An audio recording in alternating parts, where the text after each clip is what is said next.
If you want to, right you. Right you. You. Right, yeah, yeah, okay, it works. I've got chat, I've got Twitch. So what's going on? Well, I'm on Twitch again for the second time today. What? Just a very quick chuffing intro. Is that I'm just chuffing around on Genshin Impact, just picking up a few things, just absent-mindedly listening to a YouTube video. Thought I might get on stream again. I could do streaming, really. I've not got anything to say, I'm just streaming. And then all of a sudden I run into this chuffer in the woods, and he's like, oh, I've seen a ghost. Oh, are you a ghost? And I'm like, no, I'm not a ghost. And then he's run off and he's run into this chuffer. These are clients, not ghosts. She works at the funeral parlour. Who's this chuffer? So I thought, I've got to get it on stream. Got to get it immortalised forever. Recorded. Because I think I'm about to meet Utao. I can't remember how to spell her name. Utao, I don't know. Anyway, I think I'm meeting this one. I'm about to, so I thought I'd capture my reaction. This is someone who I think this is someone who I've wanted in my squad for a while. This is someone who I think looks quite cool. We're going to find out. Exactly! We said we're not ghosts! Why won't you calm down and let us explain? Although, clients doesn't seem quite right either. It's another one of these story things. Forgive me. This is one of our new undertakers, Mung. It's his first time working a funeral, so of course he's afraid of his own shadow. Mung's afraid. And this is she. Big eyes, hasn't she? Big eyes, very much dominating her face. She's not particularly tall. Long hair at the back there, with still quite a cute bob, and then it's like she got 3 haircuts. It's like she got 3 haircuts on the go. It's quite interesting. Long hair at the back there, almost like my, what's that, a neckerchief, a scarf thing, almost like that flowing down the back. Paimon's wearing a cape. She's got her hair, and generally black with this sort of, what would you call that, grey, violet motif on it. Yeah, pretty cool, with the red flowers in the hair. I can't see a red flowers in the hat, sorry, in the sort of odd shape to the hat as well. I can't see any oh, hang on one sec. I can't see any, what am I looking for? A vision. I can't see her vision. What? Right, do you want to come in here? Come on. Come on in, Gamma. No, you don't. Oh, you don't want to come in with your daddy? Not a daddy's boy. Oh, it's the cat that's doing it, right. Come on. Come on. Chuffing animals. Cat just come in the window. And the dog don't want to sit in here with his daddy, so leave him to it. Right. Meng's first time, but it's our first time meeting you, question mark. I think you're called Hutao. And as far, at the moment, tick, quite happy with this character. Big sleeves on that, like, I'm still thinking this was one that I'd like to have in our squad. Yep. Funeral. Oh! The Wangsheng Funeral Parlor! Zhongli is a consultant there. They deal with this stuff a lot, right? Zhongli's a consultant there, right? Okay. Oh, you know Zhongli? Yep. Well, that saves me a lot of explaining. She looks very, like, it might be the glow to her skin being very peachy, and the red accent in her hat and little thing here. But I got a feeling that she might be a fire sign, you know. I think she might be a fire vision. I think she might spit a bit of fire. I don't know. A bit mysterious. I'm Hu Tao, the current director of the Wangsheng Funeral Parlor, responsible for, well, trifling matters having to do with immortality. Just like everybody else, she's brilliantly voice acted, isn't she? The voice has got a lot of character. It's quite cute, and really, like, it's not like just a cheap job. It's quite a really well done voice acting job again. I like her hat, even though it's a bit strange. It's like the top of a pepper pot. Reminds me of a British beef eater, she does. She reminds me of a British beef eater. And funeral parlour, very grave kipper. Yeah, she's definitely one that I want in our squad. She's living up to expectations thus far. The only thing I'm hoping is fire sign. If she turns out to be wet, I can't see this one being wet. What else could she be? She could be Geo. I don't really see a Geo in that, although Zhongli was Geo, and Geo can be cool, like, he was quite oosh, wasn't he? So maybe she could be a bit like that. I don't know what kind of weapon she's going to rock as well. What, you know, is she a spell book? I don't really want, maybe she could be a fire spell book. Fire spell book. Klee, who I really want in the squad, is fire throwing bombs, isn't she? I think she's throwing bombs. And this one, I mean, she could be another polearm the way she's looking. I don't know. We'll see. A satisfying trade to be in, though, and Wangsheng Funeral Parlor is well known around town. Whatever the request, I'd be glad to hear it. I don't think we fall into the client category, although we've murdered fucking loads of stuff along the way. Yeah, if we are looking for Wangshan Funeral Parlor's help, this is hardly the place we would come to. Yeah, we're just out in the woods picking up berries and shit. Ah, but you see, I wasn't referring to clients in the business sense. What? Everyone who enters this mortal realm will be a client of mine. See the funny shape in her eye? The funny sort of 5-pointed star shape in her eye? And the fact that she, like, stared when she said it. Everyone who enters this mortal realm will be a client of mine. Very edgy. And I quite like it. Sooner or later. Yeah. Well, that's dark. Yeah, dark. Gravekeeper. Wangsheng Funeral Parlor welcomes advanced reservations. When you choose us, you'll never have to worry about what might be around the corner. She seems on the same edge as Kiki, who I want in the squad, the little zombie girl. She seems on that funny dark edge, and it's almost like an antithesis to a character like Paimon, isn't it? It's almost like the opposite of a Paimon. It's like good angel, bad devil on your shoulders, you know? Like, Paimon's quite good angel, isn't she? Although she's a bit cheeky. Like, she looks like the opposite of Paimon, although fully grown up into a real person. But be sure to book the right date. Pro tip, it is a living nightmare trying to get flowers at short notice. Speaking of dates, if you're struggling to decide, please do come and talk it over. I'd hate to see you still alive and kicking when your big day comes. Whoa. Slow down. That's... you... There's a lot to unpack here. That all sounded very bizarre. You'll have to excuse her. The director is a rather unique individual. Allow me to explain. We'd heard that there'd been some supernatural activity at Wuwang Hill. To restore calm here, we performed a funeral ceremony. It went very smoothly. According to the director, we shouldn't be expecting any more issues in the near future. Wangsheng Funeral Parlor, Wuwang Hill, funeral. What more is there to say? These three belong in the same sentence. You two, on the other hand, have no business coming to Wuwang Hill. You being here is not normal.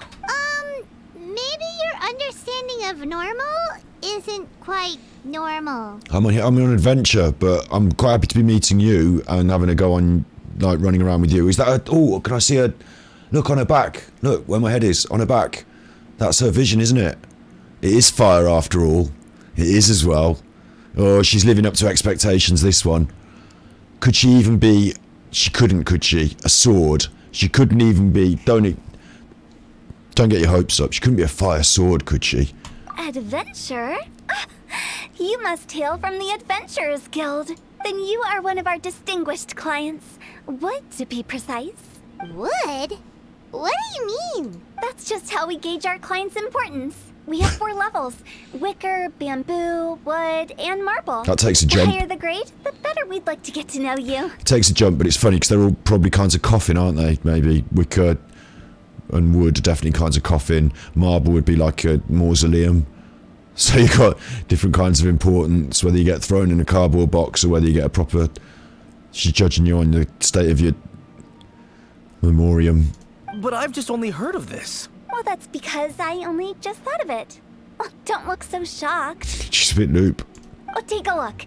Our adventurers spend the whole day scaling mountains, clearing domains, and smiting enemies. Yep. Danger and peril are their bread and butter. Clients like these deserve better treatment. Taking an interest in their daily lives will ultimately benefit not only them, but also me. Oh, touched a nerve, did I? No, I'd no. have thought any adventurers who dare come here would be used to conversations like this. I find it quite intriguing. Anyway, I have a favor to ask. Recently, Wangsheng Funeral Parlor has been trying to strike a business deal with the Adventurers Guild. With you acting as an intermediary, it would be so much easier. Yeah, I'm up to that. What's in it for me? Let me think what I could offer you as a reward. Or perhaps there's a favor I could do in return? If it's anything after I'm dead, I'm not going to want it. I'm going to want it now. I'm going to want primos or books for my characters. Primos or books for my characters. I can't quite see her shoes and socks there, but looks like she's got some little socks on there. I can't really see. Can't judge your footwear yet, but... Ah, we're looking for someone. We've asked a lot of people, but nobody seems to have a clue where they are. Oh, is that it that we want? No, not primos then, Paimon. This seems like something right up my alley. I can even inquire with the ones who no longer speak for you. The way she like tails off in her sentences and goes starey, I quite like that. That's really cool. You see? Helping me will be worth your while. Come on then, my able assistants. Let's get down to Liyue Harbor and do some business. Like she's listening to voices that we can't hear. When did we become your assistants? Yeah, this happened with that witch as well, with that Mona the witch. We had to be her assistant, and that didn't go well.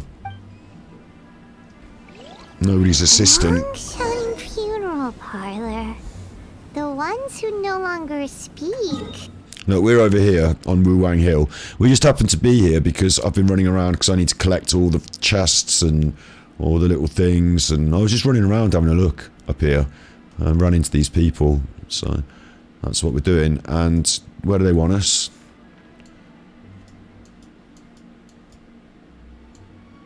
Where do they want us? Oh, have I not done it? Hang on. She's a weird one. She's a weird one. Yeah, she's cool though. It must be one of these, mustn't it? Must be one of these, not that. Not that. This one. The Wangsheng Funeral Parlor. Hu Tao. Hu Tao? How to? How to Hu Tao. And Meng. Right, navigate. It's 2,000 miles away. They've gone already. 2,000 miles away. All the way into Liyue. Right, before we go there then. Because we're about to go on some, you know, shenanigans. Let's quickly heal up. Heal up. Tell you this as well, I've been collecting these things. Because I need to get this up to level 9 for my book. And I've picked up another 6. But I need another 12. It's a never-ender, isn't it? It's a never-ender. Go on then, enjoy them, you chuffer. And I'm going to quickly change my squad. Because you don't know what's about to happen when you're on these road trips. So I've just got my, you know, adventurer crew on at the moment. Got Gravekipper on Geo because adventuring around the Geo environment, but we're going to switch up to my wrecking crew. Level 68 Sire. Oosh. I'm so sleepy. And level 70. I can't wait any longer. Hottest chef in Liyue. Rosie's lagging behind a little. He's a level 70 though. And we're pushing her to 70. And then we're going to start on these chuffers. Even Amber, before we do Rosie, I think, because even though she's one of my main DPS characters, I don't want the rest of the squad getting left behind. Kaya is left behind. We don't even like him. He's a chuffer who's rude to everyone, so we've left him behind. And Barbara, although she is a good character, I think, I got her up to level 45. She's getting left behind a bit now because we've got Noelle and Sayu both capable of healing. Because she's a bit wet and a bit feeble, I feel a bit sorry for having to go into battle all the time. So I think she'd prefer it if she just got to stay home. So she's a bit timid, isn't she? So, you know, Sayu's in. That's just what goes on in my brain. You don't have to worry about that. Let's teleport there. Oh, I need to go to the Adventurers Guild as well and sort out my... So there's always something, isn't there? There's always something. I need to go here anyway. Time to act. Brilliant. I need to be here anyway. There she is, look. There she is up there. So look, she's got little, like, schooly sort of shoes on. Little smart shoes, because she's doing business at the funeral parlour. Little white socks with garter belts with little red on them. Those little red emblems, the flowers, they tie everything together in it. Like, she's very well dressed. Some of them aren't that well dressed. She's very well dressed. The shorts, in my opinion, could be a little bit longer. You know, it could be maybe a dress, maybe a knee-length dress, maybe just past the knees, to be a little more formal for her role as a funeral director. But like, she's looking at me from over there. Look, she's looking at me. She's having a good look at Wet Boy there. How would she fit with our crew? Obviously, her and Jinglang are going to get on really well. Both fire signs. Both a bit kooky. Going to get on really well. I think Rosie won't take a good liking to her, will she? Rosie won't like her. Hu Tao will see Rosie as being a bit cold and aloof, and Rosie in turn will see Hu Tao as being a bit cold and crazy, and Rosie will be all like, look, you know, we help usher people into the dead through the religious services, and you just take the money for the box, so, you know, chuff off you. And Sayu will probably get on with her, because they're both a bit weird. It depends how Hu Tao comes across. So it depends if Hu Tao makes an effort with Sayu or not, but you know, Hu Tao might not like Sayu, I don't know. Razor will probably like her, the red eyes, probably, you know, think she's pretty cool. Danger, danger, when we touch high voltage, you'll probably like her. Gravekipper will like her. Noelle is a bit timid, but also formal, so maybe she will like her. Lisa will like her. Amber will get on with her, she's fire signs, she'll be like, yeah, you're cool. You're cool. Barbara, fire and water, again, don't really mix that well, do they? I wonder when I'll be as tall as my big sister. And I think Hu Tao will be a bit condescending to Barbara, and Barbara will be a bit too timid to speak up for herself, but I don't think they'll get on.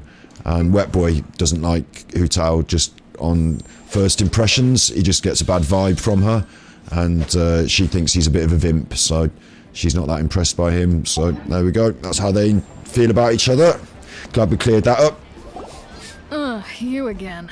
Look, I told you, we're not interested in the kind of cooperation you Hello, Josie. describe. You were just watching the VOD from See, I'm double bubbling today because, like I just said, I was running around. I'm only just running around, just on my day off, doing a bit of collecting some geo sigils and things like that. Just, you know, just running around collecting the geo, whatever they're called, the Geoculus. And I happened to run into some story quests, so it's taken over my life now. This has taken over my life. I'm supposed to be choosing a monitor. I'm supposed to be listening to videos about monitors, looking on the internet, choosing a monitor. I haven't got a fucking clue. I haven't got a fucking clue. There's like 4 different kinds of monitors. HD, OLED, there's resolution, screen size. I want 4K.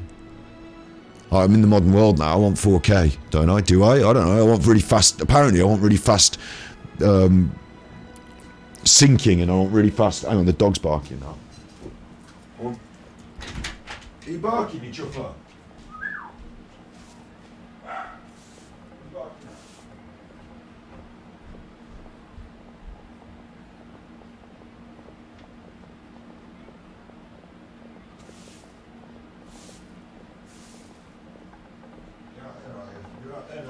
Daddy's over here.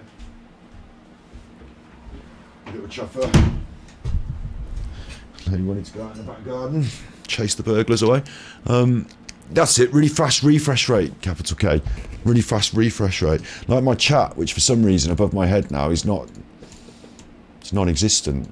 It's there, but it's non-existent. That's weird again. Doing this to me, you chuffers. Why you do this, me?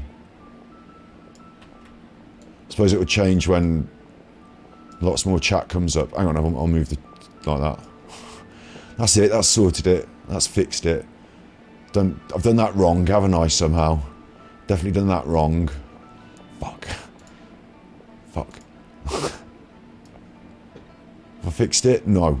I've rather than fix it, it's gone completely wrong now. I'll tell you what I'll do. I'll do edit, undo transform source.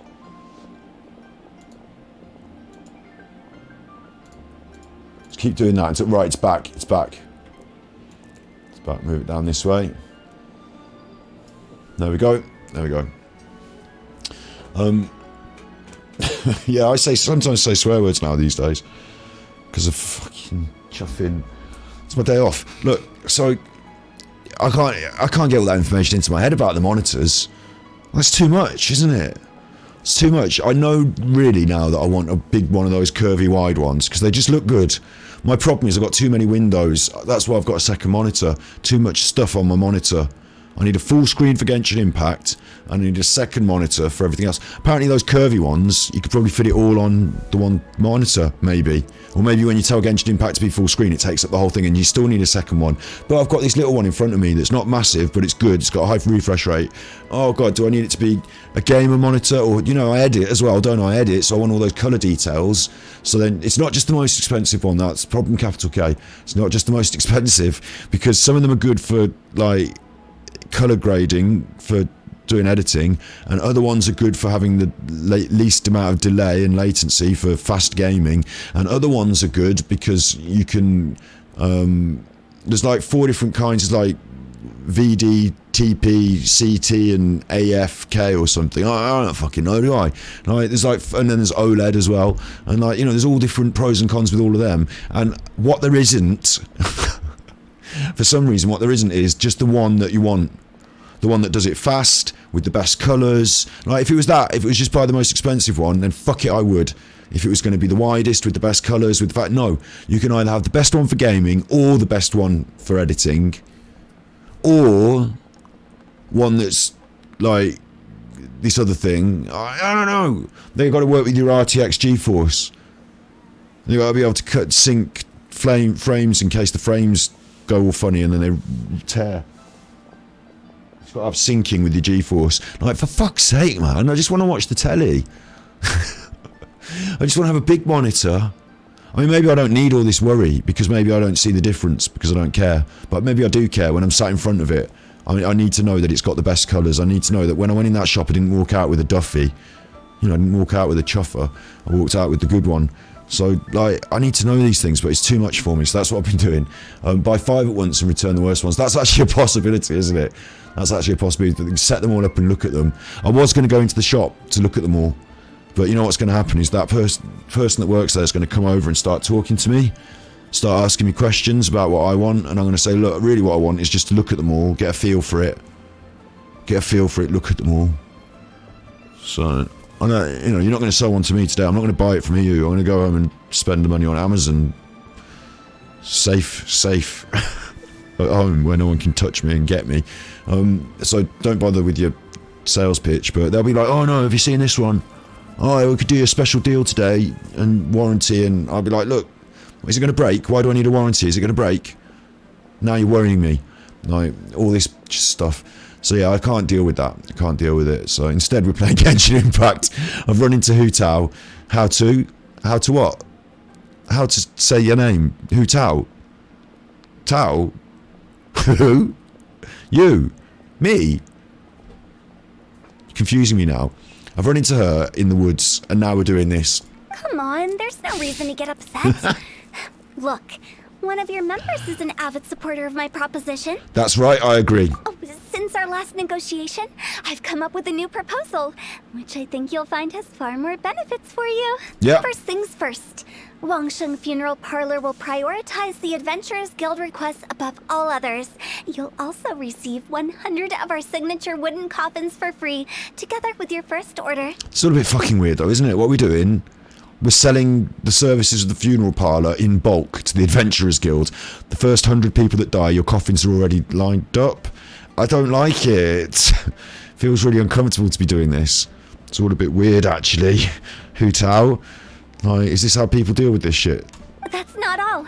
We also provide an on-site cadaver collection service covering almost all regions in Liyue.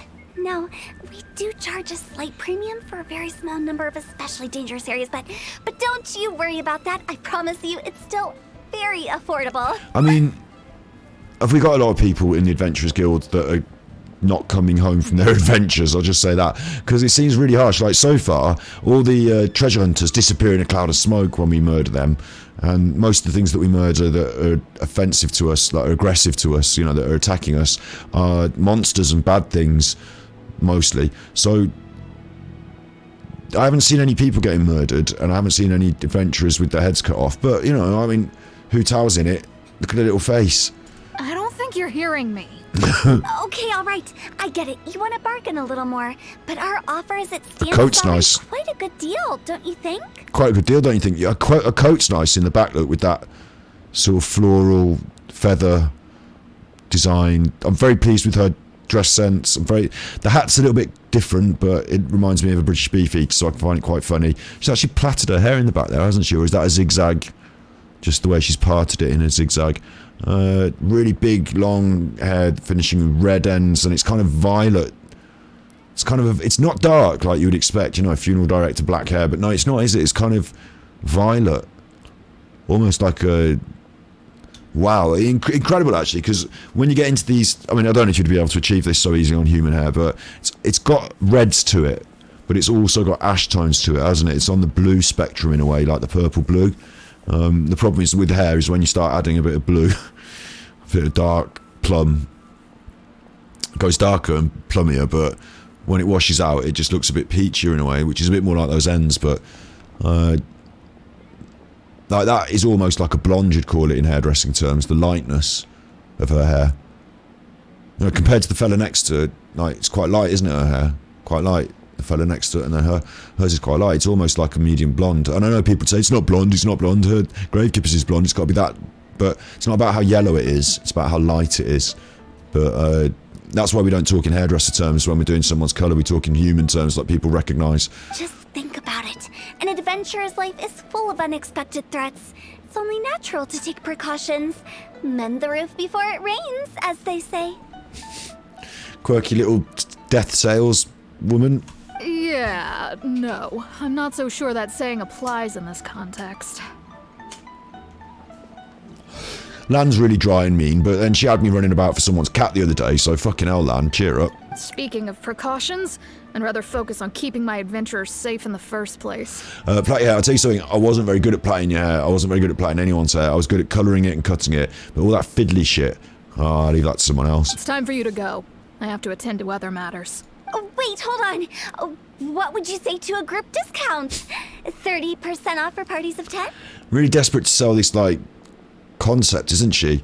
Can't we just wait until people die and then they come in of their own volition? Like, isn't it more like that with funeral parlours? Or are you trying to... Because if you're in it... If you start thinking the way she's thinking, if you start, you know, start looking for ways to increase your business, you might end up with the... I mean, the next logical step is to sort of maybe start bumping people off, isn't it? Director, please, you did your best. Director, she's a director. We don't need another clash with the Millilith. If Paimon understood all that correctly, it seems like she's trying to sell them the funeral parlor services. Yeah, and either I side with Lan or this will get us nowhere, which I think is both the same. Yeah, nothing left to do here. Aye, she said. Let's go back to Wangsheng Funeral Parlor. Aye. Let's go. Rejecting a once-in-a-lifetime opportunity. It's their loss. Just need to talk to Catherine while I'm here. Hi, Catherine. It's us. Any new commissions? But I didn't expect this. What I expected was Ad Astra Abyssosk, so I think I'm now walking into another story quest. As a matter of fact, there's one that looks perfect for you two. Uncle Dai is one of the foremen at Huishan Hall over in Liyue Harbor. He's hoping the Adventurers Guild can spare some manpower. No, Catherine, we're not doing that now. What is it we have to do exactly? I believe you'll be looking for workers. See, it just throws this shit at you when you're not expecting it. Ooh, looking for people? Awesome, we're good at that. I have no reason to doubt your abilities. I'm sure the details can be worked out face to face. Right. I've got to go and talk to Uncle Dai, but we're not doing that. See, look, that's something else. No. Ad Astra Abyssosk. Welcome to the Adventurers Guild. That's more like it, thank you. God, she's getting a... She got all... She's done usually, you know, she's usually only got this one thing to say to me, but all of a sudden she started coming out with all that shit. Where does that come from? She could, yeah.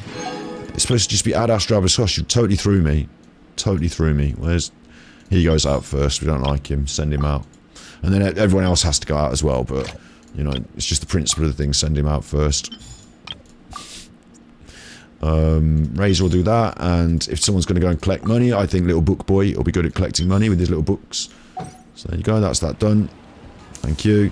And now we're going to go back to the Wangsheng Funeral Parlour, that's right. It's only 128 metres away, so we can walk this one. Careful you don't walk in the little gutters, that's where they flush all their poo away. That's their little toilet system, isn't it? That's their little sewer system. I wouldn't want to walk in that. She's feeding the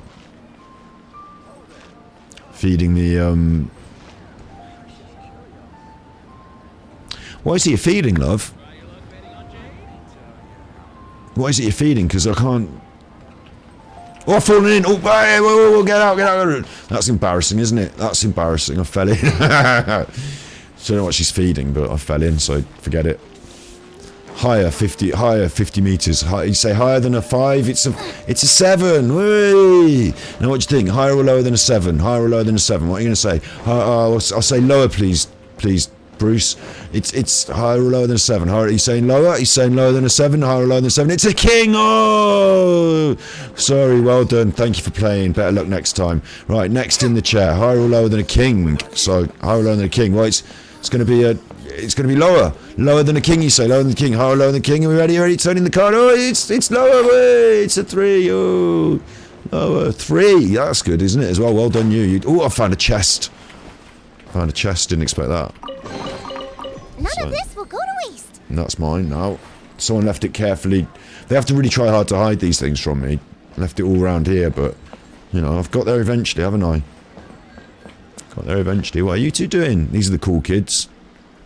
Well, this is a cool kid and that's a friend. This one's cool with the dark hair, with the big sleeves, and these shorts are quite cool around these parts. And this one with the more formal dress, which I still quite like. I think it's quite nice, quite, you know, quite well dressed, but she's less cool. Right, anyway, she was having a chat then. Hello, fairy lady. Undertaker, Wang Sheng funeral parlour. We're here with this girl here. She sits here looking at this cat. Catun. The little catun. And look, she's got actual socks on. She's got brown socks on. Actual socks. Sometimes people aren't wearing socks around here. She's got socks on as well. Hu Tao. What about me? No socks for me. No socks for the hottest chef in Leeway. You think she'd need socks being hot? Or is it the opposite? No socks for her. But in the kitchen, you don't want open-toed shoes like that. Not toed. Middled. I don't know what you'd call them. You haven't got any socks anyway. No socks for you. Sayu, no socks. Look, little toes sticking out. She's got open-toed shoes, which are a bit weird, aren't they, really? Having the toes cut out of your shoes like that. It's a bit strange, but, you know, whatever. But no socks. No socks. And Wet Boy, I think he's wearing socks, but it's hard to tell, isn't it? Because he's got these sort of super galoshes on that go all the way up his leg. Super galoshes, but you imagine he's got socks on. He's got a little funny garter around his leg. If my calculations are correct, Wanwen Bookhouse is due to... Shut up. And she's not wearing socks at all. She's got fishnets, you call them, don't you? Fishnets. So she's not wearing socks. So, that was Zhongni's second quest. Fuck. Leave that alone then, we'll leave that alone. And my favourite song is Cool Kids. So I haven't got a favourite song, not one. I've got lots of favourite songs. There's a chest there as well, look, no one told me about that. Hey, oh! I've had that now. There are a few interesting trinkets here. What a feeling when you're dancing on the ceiling. It'd be good if she had socks on though, but no. There's that captain. But she's got socks, look. There aren't that many in the game who've got socks, so she's pretty special. And Fairy Lady here. Fairy Lady, that's a name, if ever I've heard one. I've never heard that one though. And over here we've got some sort of bulletin board. Let's examine that. Hotel thinks that we're going to be talking to her, and she's getting a bit impatient now. She's like, what are you doing? She's seen us wandering around, not talking. It's very strange. I've managed to make her think that we're strange. How'd you like that? How'd you like them apples? Them dead rotting apples. Seems like there's a wooden board outside the funeral parlour with lots of blank wooden tiles hanging from it. What are they for? Never mind, I'm not sure I want to find out. Well, I do want to find out. That's the exact reason I'm fucking looking at it, you truffer. Right, let's talk to her. Seems like the old ways are the most reliable after all. Mung, are you done preparing our promotional materials? Promotional materials? This is getting a bit excessive again. The old ways are the best. What do you mean promotional materials? How are we going to promote our... Do you have to? We had in our town, I don't know if they're still there actually after the COVID. They probably are, aren't they? They probably did double bubble during the COVID. They probably made up for lost time during the COVID. Get that money in. Way. I saw on the internet there was a funeral director, and he was saying that vaccines were bullshit, and he was on the internet saying vaccines are bullshit and all that shit. And he was a funeral director, so he was laughing, wasn't it? Because if you don't take your vaccine and you die, then he's going to make money. So it's obvious he's got an iron in the fire. Promotional materials. But what they used to do in our local town is they had this. It's old. There's probably one or two. They've been there for a long time. Funeral directors. You knew they were there. Been there a long time. When someone dies, you either go there or the one around the... You don't shop around. You're not messing about, really. Like, you might look for pricing differences, but there's only one or two in the town, and you use them, and that's that. I think that's the way things go, isn't it? They've been there a long time. They've got a good reputation. They treat people well. They don't rip people off. That's why they've been there a long time, and they do, a good job. And they're known for it. Good reputation, you might say. I think that's how funeral directors work, on reputation rather than promotional materials. Buy one, get one free. My apologies. I'm only about halfway through. Do you really think they will be effective? Having said that, I get a lot of, now I'm of a certain age, Russian roulette when it gets 50% off. Come and play our game. Win, win, win. Free coffin if you die. There are, now I'm of a certain age, I do get certain adverts on the YouTube videos sometimes, and they're like, listen, I'm not over 50, but they're like, are you over 50? Have you thought about your funeral? Don't leave your family in the lurch. Make sure you get a funeral plan set up and pay into this kitty for your funeral. And I'm like, I'm not over, like, you're getting me out of, you're sending me the wrong advert here. But even if I were, fuck that. Like, what are you on about? Pay for your funeral before you die. Worry about more bills. When I'm dead, that's the one I don't have to worry about the bills. Worry about more bills before you die. An extra one. Put that on me. Put that on me. No. If anyone should have to worry about my funeral, if anyone shouldn't have to worry about it, it should be me, because I'll be fucking dead. I'm the only one who doesn't care. Jesus. Like, she's in that boat. Are you worried about your future? Are you worried? Do you have worries? Quick, give me money for a coffin. Get that sorted now. You won't have to worry. There was a place up the road, they do headstones. In our town, similar to the funeral parlour, they do headstones. They've been there a long time, and you can get your headstone done. It was actually a joke, wasn't it? On 4291, on One Foot in the Grave, as a nice present, someone got Victor a gravestone as a present, and they left obviously the year of death blank, so you could add to that when you die. Anyway, this is particularly weird. Trust me, they're going to work wonders. This marketing strategy has been used by Wangsheng Funeral Parlor for generations. Clients in need come to our door and write down their commissions on blank wooden tiles. Then they squeeze those inside the parlor through the crack under the door. Her voice has got a funny quality to it. Under the door. Like, I can't do it myself, but that last accent on door, it had a... Is it like semi-Canadian or something? Is it that she sounds sort of Americo something else? I'd be really interested to see we will do it one of these days. We're going to listen to all the voice lines on the characters we've got, and then we're going to open up the pictures of all the voice actors, and we're going to go through and sort of celebrate the voice actors, because I think they deserve it. Not right now, but, more towards the end of my experiences with the game, I guess. But, because I haven't discovered everyone yet, I haven't met everyone yet, have I? But, she's got a really interesting voice. I fulfill the requests written on each tile to make sure our clients are satisfied with the service, no matter if it's an obituary, cremation, or funeral that they seek.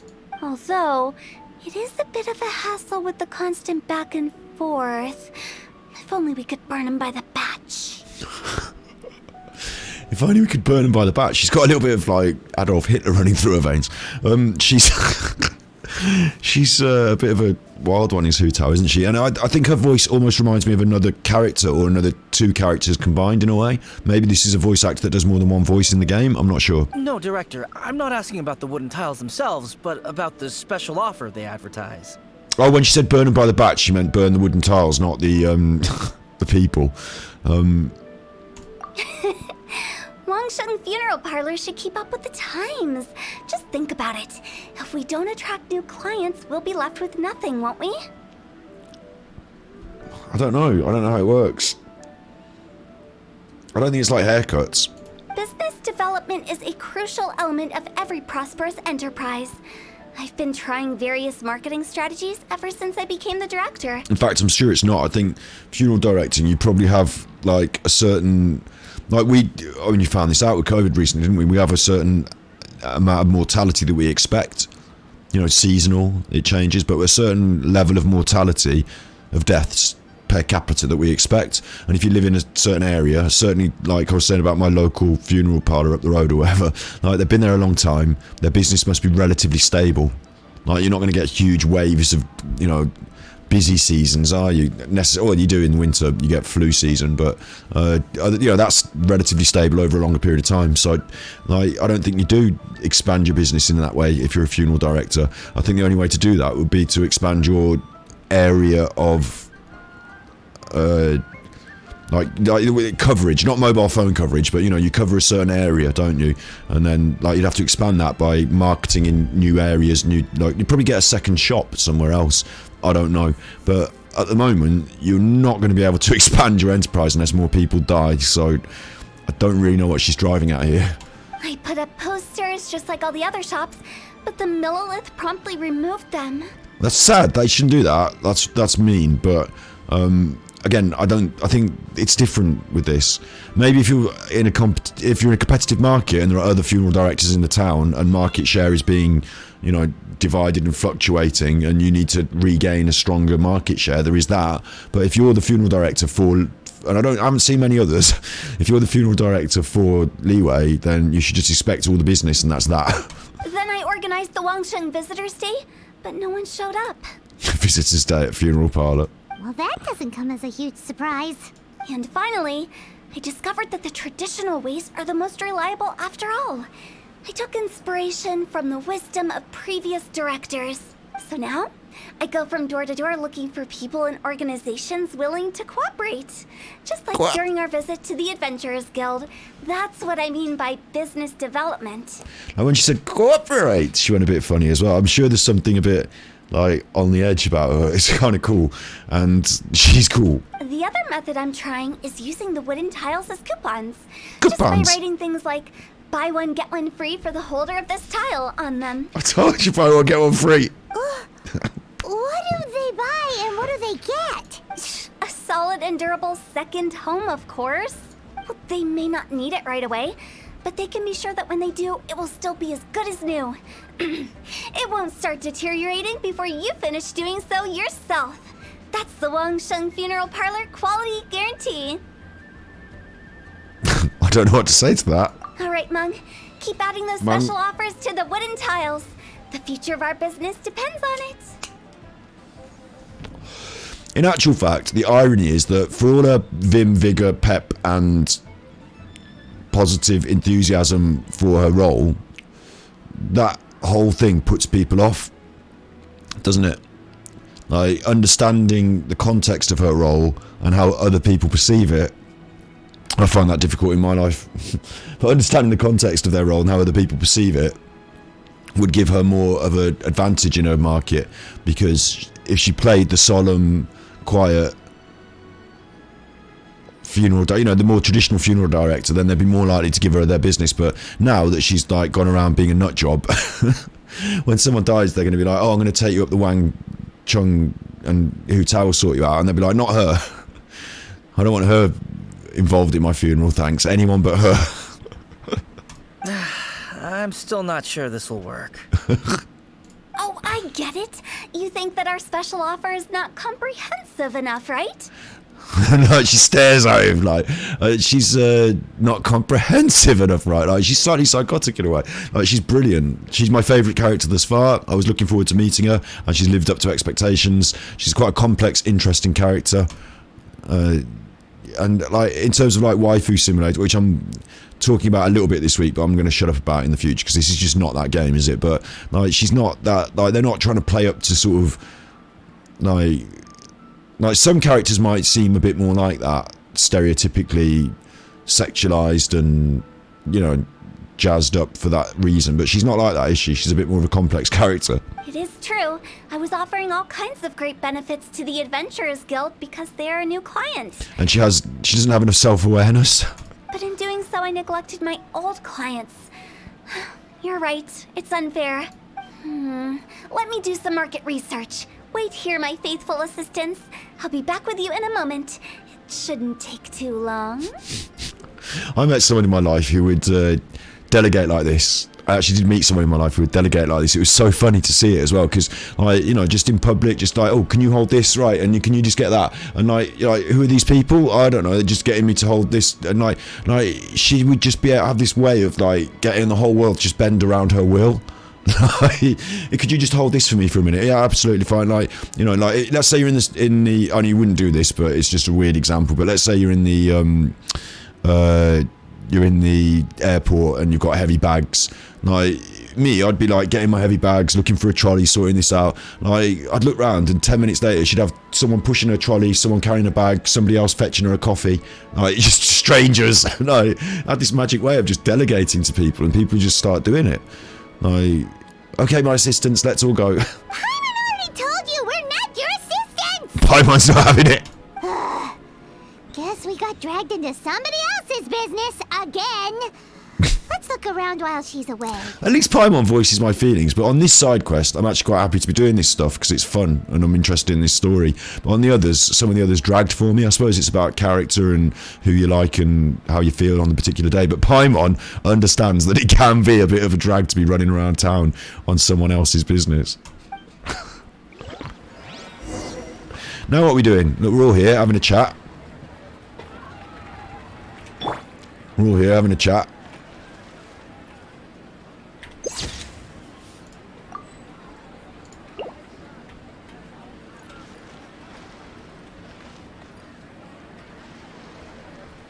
What are we doing? Investigate the funeral parlour surroundings whilst waiting for Hu Tao. Investigate. You must be the director's new hires. Not us. We're just very curious about Wangsheng Funeral Parlor and Hu Tao. Well, I wouldn't get too curious if I were you. Too much knowledge isn't good for ordinary folk. That's mysterious as well. The director is tactful when it comes to what should and shouldn't be known. Tactful is she now? Her? Tactful? There you go. We're actually going to get to... Oosh, we're going to get to go in. So... the little face! She's got a leaf on her head. Behind this door is the funeral parlour, yep. It looks like far more ordinary than the director made it out to be. Oh, we don't get to go in. So, 2 of 3. We've got one more thing to find out. Oh, the board. Yep, we already looked at that. The cards... Yep. The back must be the special offer. Let's go find Hu Tao. Where is she? Oh, there. There she is. Settled then. Write it like this. Wangsheng Funeral Parlor Bumper Sale. Buy 1, get 1 free. Buy 2, get 3 free. More for your Mora. No, why doesn't anyone tell her?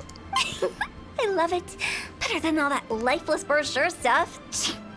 We want people to feel warm and fuzzy. But Director, isn't Lifeless the name of the game in this industry? He's finally telling her. That's old hat. We're opening up new ground. Why does Wangsheng Funeral Parlor need to open up? Yes, Director. Most people would probably help you. People usually just have more pride to ask others. I don't know if it's pride that she had though. Like it wasn't like it was this way of like automatically assuming that the rest of the world would. Like, you know, for example, if you go in a shop as well, this is a good example. If you go in a shop, I mean, you could just ask the people to help you. You're right, like, and most people don't because pride maybe, yeah. But she just like assumed that they were there, like they'd gone to work today because they'd heard she was coming in, and like, you know, she'd be like reading their name off their badges and being nice to them, and they'd be doing everything that she like. They'd be, you know, like say if she wanted to go and, oh, can you go over to McDonald's and fetch me a milkshake? They'd be off over there. Like, it just what? Like if I asked, they'd be like, excuse me, sir, we're not here for yours. And, I don't know what it is. It was like magic. Another thing I wanted to say here, right at this point, the new ground. I was going to say there are no, you know, funerals are traditional, aren't they? But remember, traditions is just stuff we make up ourselves. So what is actually happening these days is funerals are changing. Fewer and fewer funerals take place in churches, with the coffin being walked in, carried by people. You know, fewer and fewer are like that these days. More and more are more modern, you would say, more secular, and you know, people always used to have to wear black. These days some people have all different colours. It completely changing, so you know, maybe it can open up new ground. Poor guy's giving up. Literally open up new ground. Right, we should get going. I am not letting new business escape us. It's funny the way this is all about business. I mean, it is a leeway quest, but like, she's a funeral director, she's got a business, yeah, but her whole thing's about this business. Thought we'd be doing more, you know, finding out about her, and her, well, I suppose we are finding out about her through her enterprise. We? As in us? Who else? Do you see anyone else around here? Oh, well, you probably wouldn't see them if there was. Stop adding little afterthoughts like that. It creeps people out. At least Paimon's telling her. Just a joke. Sorry. Everything you see is everything that's present. For the moment, at least. Lighten up. The way I see it, people make death scarier than it really is. She's getting a bad vibe off Gravekipper, but I wouldn't, you know, I like her, so I'm not like critiquing her, it's just the options they gave us. What people truly fear about departing this world is suffering and regret. Oh my god. To deal with the trauma, they let their imaginations run wild with notions of ghosts and evil spirits. Oh, baseless fantasies. What we've ended up with is a topic that people are morbidly afraid of talking about. If I don't broach the subject, then Wangsheng Funeral Parlor won't be long for this world. But I've seen a ghost. Oh, more approachable and appeasable than you'd imagined? Paimon wouldn't say that. Let's just say at least it didn't hurt us. I mean, we're talking about in this game, and it was a ghost of a little girl, wasn't it? And she was like, chuffing. I mean, where to start? Where to start? You must have come across a particularly ferocious entity. How should I put this? Most spirits are incapable of harming ordinary folks. No, it's just a little girl, and she was going on about silly little Billy Hilly Churl. The job of Wangsheng Funeral Parlor is to guard the border between life and death. One component of this is correcting notions of death and the afterlife that people may hold. Simply put, for those unable to see the border, they're best kept as far away from it as possible. Now all of a sudden we're getting heavy. So for ordinary folks, the best case scenario is ignorance of all matters concerning spirits in the afterlife, or even better, a belief that none of it exists. Then you really don't have any excuse for spooking the heck out of people. You make it sound so abominable. I'm just trying to get them to see the humor in it all. And that's why people think you're weird. I never thought you'd be such a bore. I'm not, I'm just... Never mind. If you stick by me, everything will become clear. I'm not a bore. You see, out of all the people, I would jam with her probably the most, because I'm not a bore, am I? I'd like vibe with her fucking weirdness. But Gravekipper and the responses we're getting, she doesn't like it. She's like, you know, these two are getting off to a bad start, which is a bit of a shame, isn't it? All right, let's get going. Follow me. Come on then. Director, wait. What about Big G? Don't forget. Big G? Who's that? We've been in Liyue for ages and never heard that name. Oh, nothing. Just something Mung's been pleading with me to take care of. Should be a piece of cake. Where are we going? I don't know. I don't To visit an important potential client. I'll lead the way. 80 meters that way though, so it's one of these. Running around having a chat. I mean, they could, if they'd wanted to, made this a big fight, but no. Running around having a chat. Sorry, who are you? A big important client because he's gonna have heart disease, whereas everyone else seems quite healthy. Hello, I'm Hu Tao, director of the Wangsheng Funeral Parlor. Okay, so why would someone from Wangsheng Funeral Parlor be looking for me? Yeah. Nothing major. How are you feeling these days? Any aches or pains? Any aches or pains? See, she's chuffing hell. You shouldn't ignore them, by the way. Very often they're an omen of something terminal. When we're healthy, it's easy to forget the crushing fragility of life.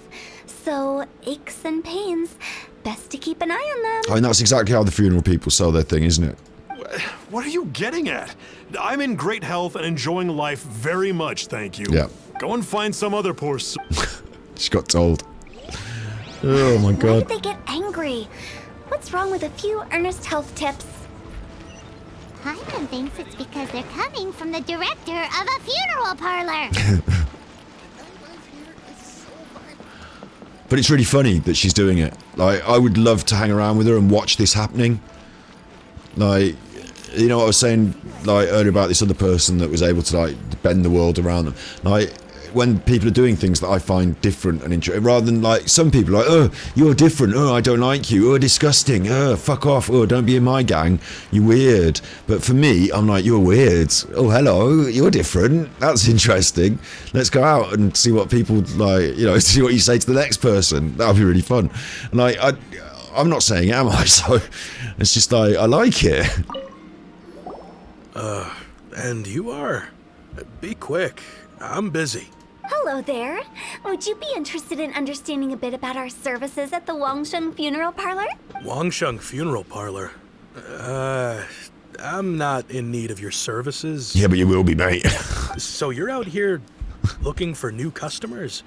Don't you think this might be a bit of a crass way of going about it? That's it, Moo Moo. That's what it's all about, isn't it? It's about taste, decency, and sophistication, yeah.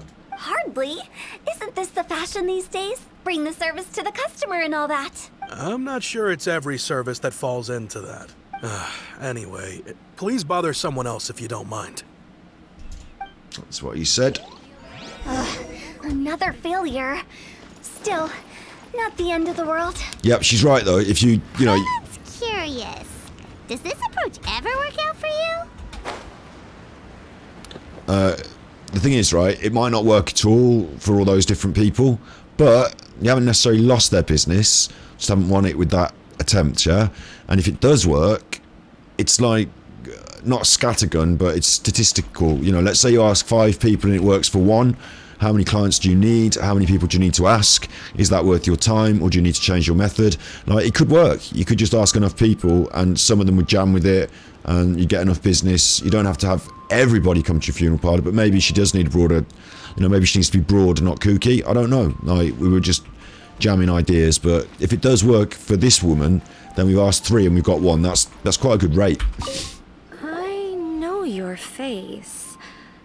The Wangsheng Funeral Parlor director, right? I'm sorry, I'm really in no need of it. Don't apologize. Get to know us. We've got a new sale going on. Ever hear the saying, out with the old, in with the new? Well, going out with a bang is the best way to start off in style on the other side. If you keep talking like this, I'll have to call the Millilith. No. Okay, relax. We're leaving. So it didn't work. But Wangsheng Funeral Parlor awaits your distinguished patronage. But we're still there if you want to come to have your funeral. Really, don't give up, do you? Tough crowd. Are you trying to make me feel better? Yeah. Well, thank you. Seems you understand me far better than most people. Your shoes are a bit interesting, aren't they? They've got a little sort of thing on the front that's not a buckle, but it looks like a buckle. A little sort of thing on the front. School shoes, though, basically, aren't they, really? They're not that interesting. They're not black, though, which you'd expect, again, from... Oh, you can't see because I'm in the way. I'm in the way. You can't see her shoes. That's her shoe there, look. Now you can see it. It's not black. You'd think it would be, because, you know, black shoes working in a funeral parlour, but very light brown, very dark brown, sorry. Not really. This is just getting really uncomfortable. Business development? Is that what you see this as? Well, you said it was. Surely you don't think all that was business development? I don't know anymore. Then what was it exactly? Traumatization for its own sake? No. The business development ended after the discussion with the Adventurers Guild. I was helping to find somebody for Meng. You remember Big G? Right. As it turns out, the Big G that Meng is looking for is a ghost adrift in the mortal realm. All right. Big G's a ghost. Just one sec.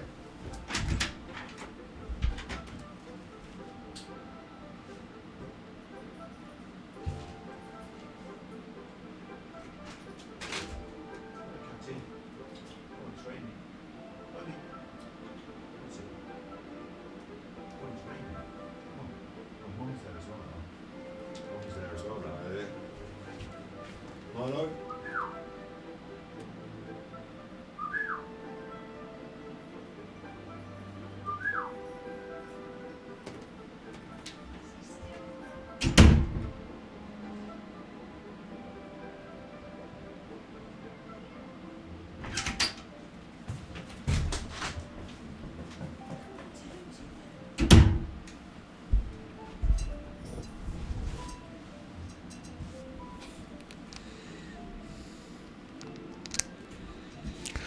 Big G's a ghost.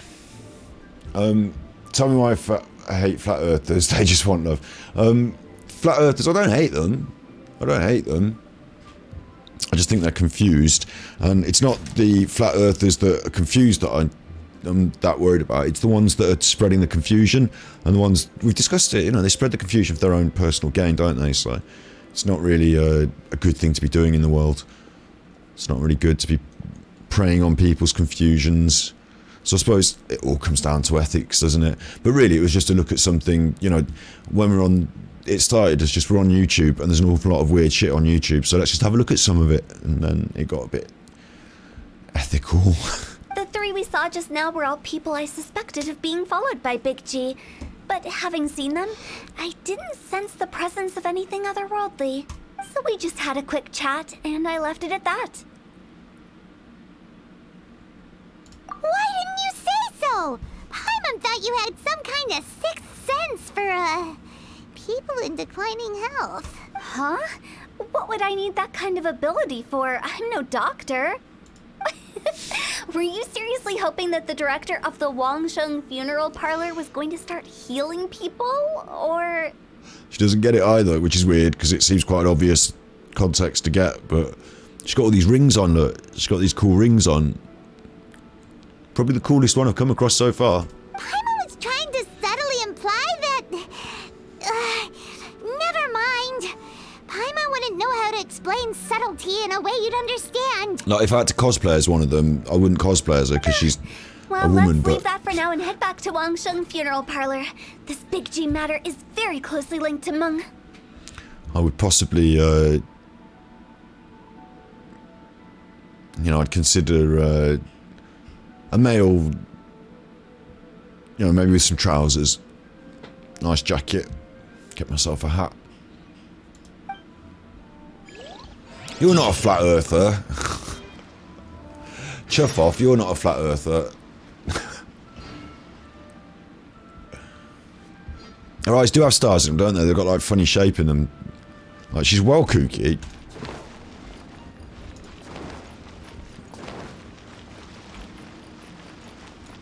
We've already got one kook on the team, look.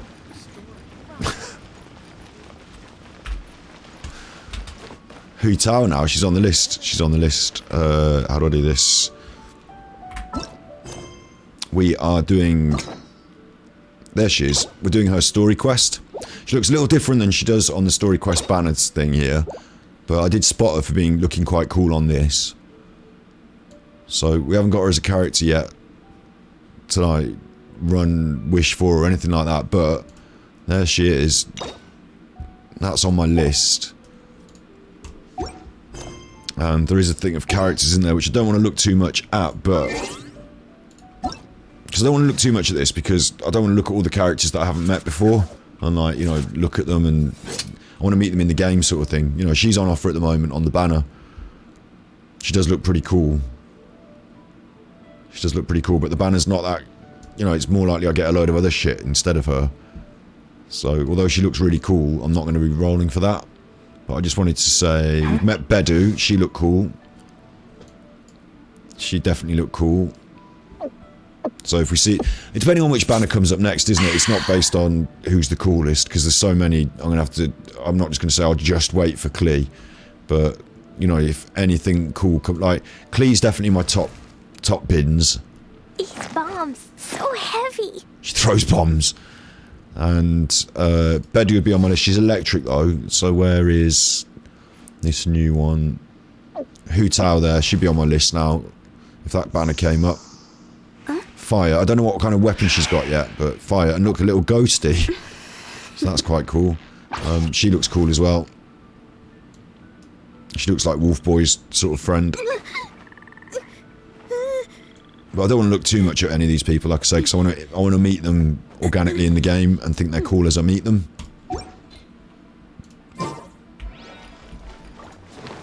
Going back to the funeral parlour now, Chuffing now. They should have put a teleporter there. Forgotten which way it is now. It's up the stairs, isn't it, somewhere?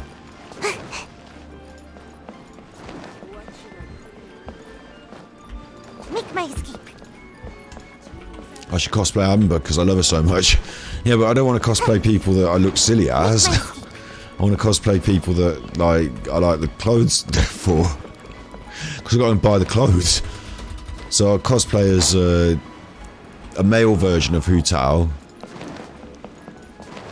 I could do Zhongli, but then I'd have a load of brown clothes, wouldn't I? I don't want brown clothes. There aren't any that wear hoodies, are there? I could cosplay as this one, but I'd have to, again, I'd have to masculinicize the clothes because I don't want to wear a little dress. So you wouldn't see on stream, would you? I'd just have to do the top half. Do my hair like that, little Prince Valiant haircut. Like Timothy Treadwell. Speaking of funeral parlours, here's Meng. Meng, I'm That was back. a good transition. I'm afraid we're still no closer to finding Big G. I see. Well, I'm just sorry for the trouble. Who is this Big G anyway? I guess I should start at the beginning. Right? My home was in the vicinity of Wuwang Hill. In my youth, I had a good many friends there. Right, Saturday's the new patch live stream. They'll reveal the new banners. Klee's very likely to be on them. I hope so. I'll keep an eye out. I think it's about time I started to pay attention to shit like that. So I will. I'll keep an eye out for that on Saturday. We'll have a look. I don't know what, because I'm in the UK, so maybe it won't be, maybe it'll be a funny time for me, but I'll take a look. I don't know if I'll do it live, but I'll take a look. And then, this is doing my head now because we were supposed to be finding out about Hu Tao. I'm just really enjoying finding her as a character, and it's all backstory, isn't it, these story quests. Now it's about Meng. Now it's about Meng's home, Meng's youth, Meng's story. Shut up, Meng, with your little gloves. You're an assistant, you're an undertaker, she's the director. You keep your mouth shut and you do what you're told. She does all the talking and we run around after her. What's going on with Meng now? Now it's Meng's quest. Meng's barged his way in on this side quest. Big G was one of them. We were the best of friends. Shut up, Meng. It's like Stanley again. Forgotten. But recently, after one such visit, I started to feel strange. He dreams I can't about help him. but wonder, did I disturb him somehow? Perhaps. How would I ever? I don't care. That's why he joined Wangsheng Funeral Parlor. And Right. in fact, what Meng has said is entire. But as for evil spirits, I think you're scaring yourself. But are you sure there's no danger? Yeah, I don't See think what so. I mean? Look at the state of him. Right, so if we can find this ghost, we can sort out his problem. Wuwang It's his Hill, childhood friend. friends? So now we've got to go there. Right. Sorry, excuse me. Is this Wangsheng Funeral Parlor? I'm here for the 2-for-1. My name's Luo Chung. I've had this awful feeling recently, like something's staring at me. I shouldn't watch it because they spoil a lot of things. Maybe I shouldn't then, yeah. But I'm getting to the point now where we're at, just Inazuma still to go. So, Inazuma and a bunch of characters to meet, but I feel like I'm getting towards the end of the game. Maybe I'm wrong. Maybe I'm not towards the end of the stories at all. But I feel like I'm getting towards... I hope that I'll be able to finish story quest, main story, by the time they bring out this new area and just roll into that. But maybe I'm wrong. Maybe and Primo codes, thanks. I mean, I don't know what that means. I'm assuming it's something to do with free Primos. Why don't they just give them... Why don't I get my own codes? Some of my friends and I went to Wuwang Hill the other day on a dare. After I returned home, I Oh, felt it'll be the ill. same code for everyone. I've been having recurring nightmares, but the doctors can't find anything wrong with me. So there's nothing wrong with him. He can't sort out the doctors. He's come to the funeral parlour. That's normal. I think that it's a curse, right? I'll get away Say with no you. more. There's no doubt it's a demonic curse, all right, and a serious one at that. Oh, I get it. She's going to play along with their ideas to end up, she doesn't think it, but she's going to play along so that she can say that she's cured it and, yeah, whatever. You believe so too? That it's just like they say in the tales of old. The vengeful spirits of the gods who fell, and if the curse isn't lifted, it will burn through the body. The symptoms I'm having are just like those described in the tales. Right, take 2 eggs and smash them on your head. Get out of here. That's how you get rid of it. Wuwang Hill? No, I don't think it was a curse.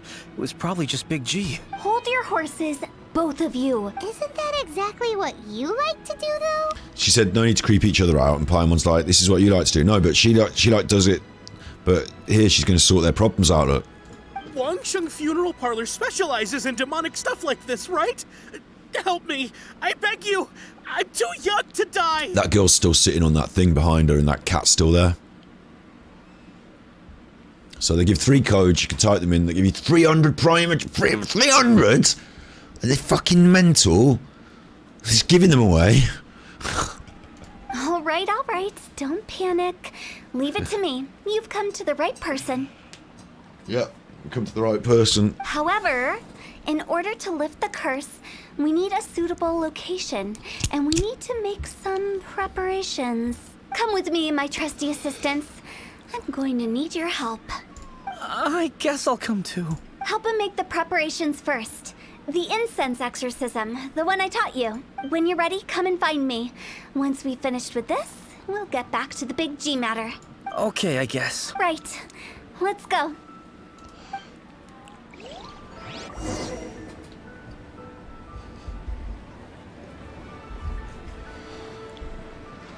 I didn't listen to that last bit. Do you know what? I didn't even listen to that last bit. Go to the exorcism site. What? This has suddenly got quite dark for what I would consider to be a PG-rated game. Consumed about the God of Salt. There were hundreds of gods. Oh, so you're confused about the God of Salt before the Archon, or there were hundreds of gods, and after it there were 7. Right? Yeah. That's weird though, isn't it? Because how I thought that, you know, the gods represented these sort of crucial elements, but like if you can have a God of Salt, maybe you could have had a God of Potatoes as well. And like it's strange that these interactive elemental gods were the ones that won out, because they seem to have the best. You know, if you're the God of Salt, you ain't got much going for you, have you? Throw salt at people, but if you're the God of Electricity, then you're going to win, aren't you? Electrocute you. But the God of Salt, like the God of Chuffing, well, the Dendro is going to come into it, so the God of Grass worked out. This is quite steep, isn't it? It's quite, get vertigo going down this, quite steep. So a little chest for me? No, chuffer. But like hundreds, like, you know, like God of Chuffing.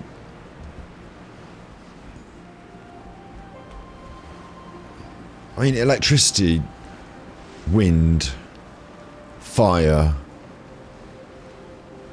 Fire is a chemical reaction, isn't it? It's combustion. It's not actually an element in itself, is it?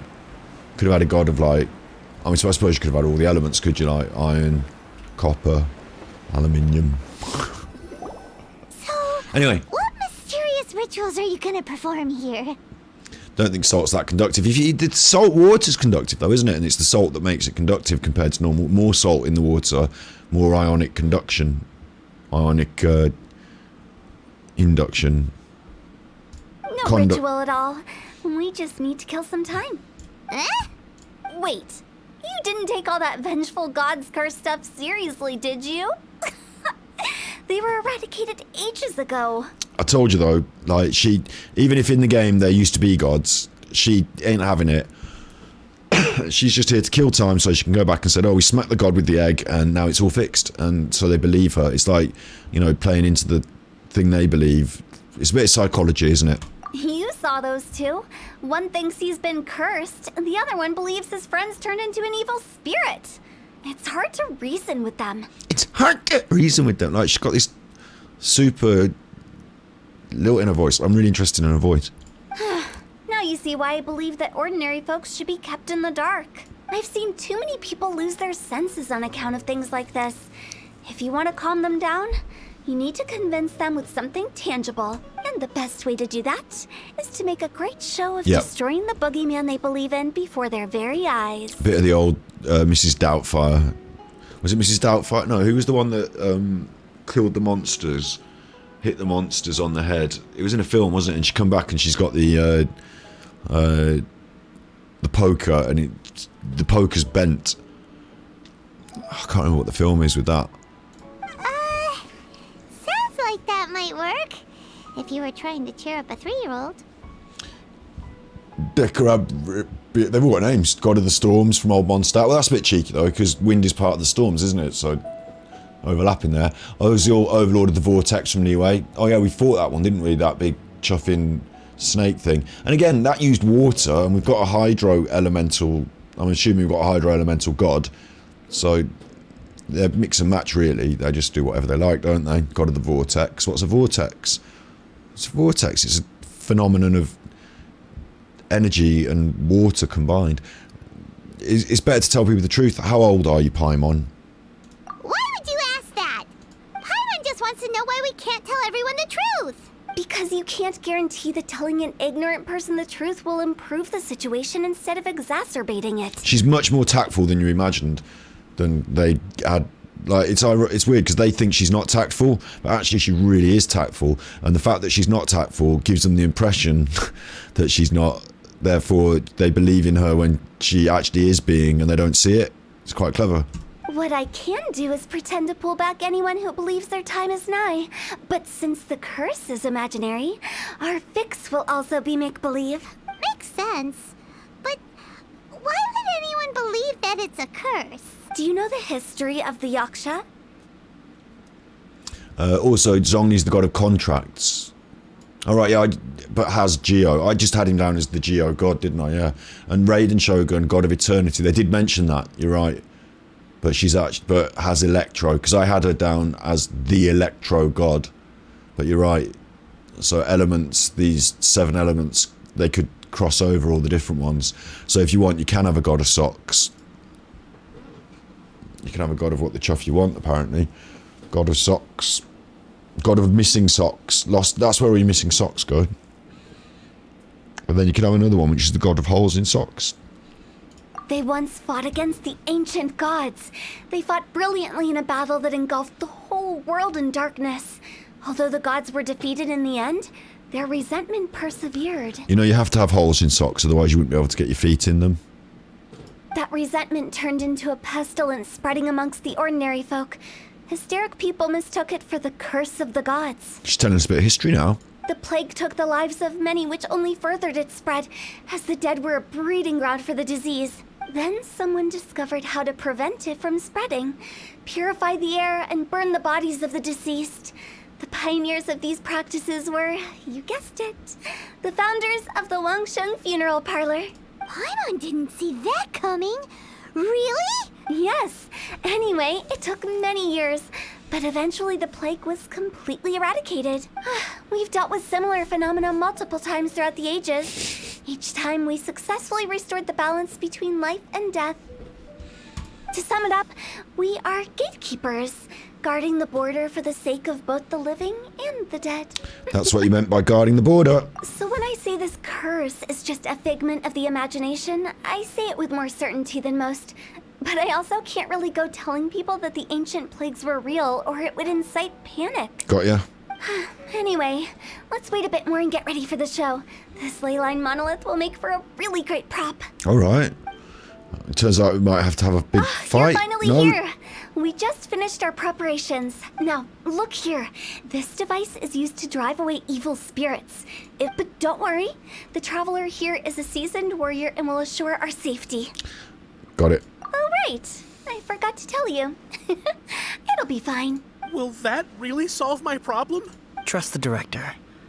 She might look like a weirdo, but she's serious about everything she does. That was a really nice camera move to reveal him from behind her when he started speaking. It was really nice because, of course, he didn't physically move, but the camera moved to reveal him, and it was nice because it was a little bit of a surprise, but he's backing her up, literally and figuratively, he's talking to back her up, and the camera moved to reveal him from behind her, backing her up. It was quite clever. How can you call me a weirdo? I mean, wouldn't you say it's more charmingly naive or disarmingly different? Yeah, exactly. I'd go with those things. All right, let's get down to business.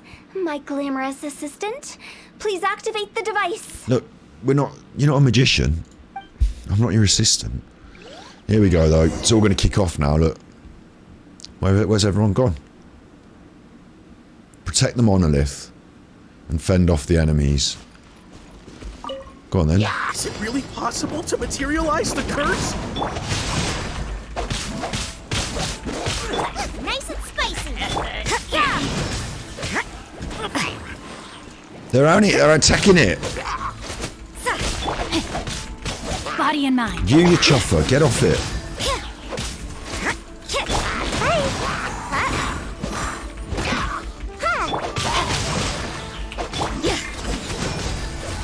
I'm counting on you! Oh, you chuffer.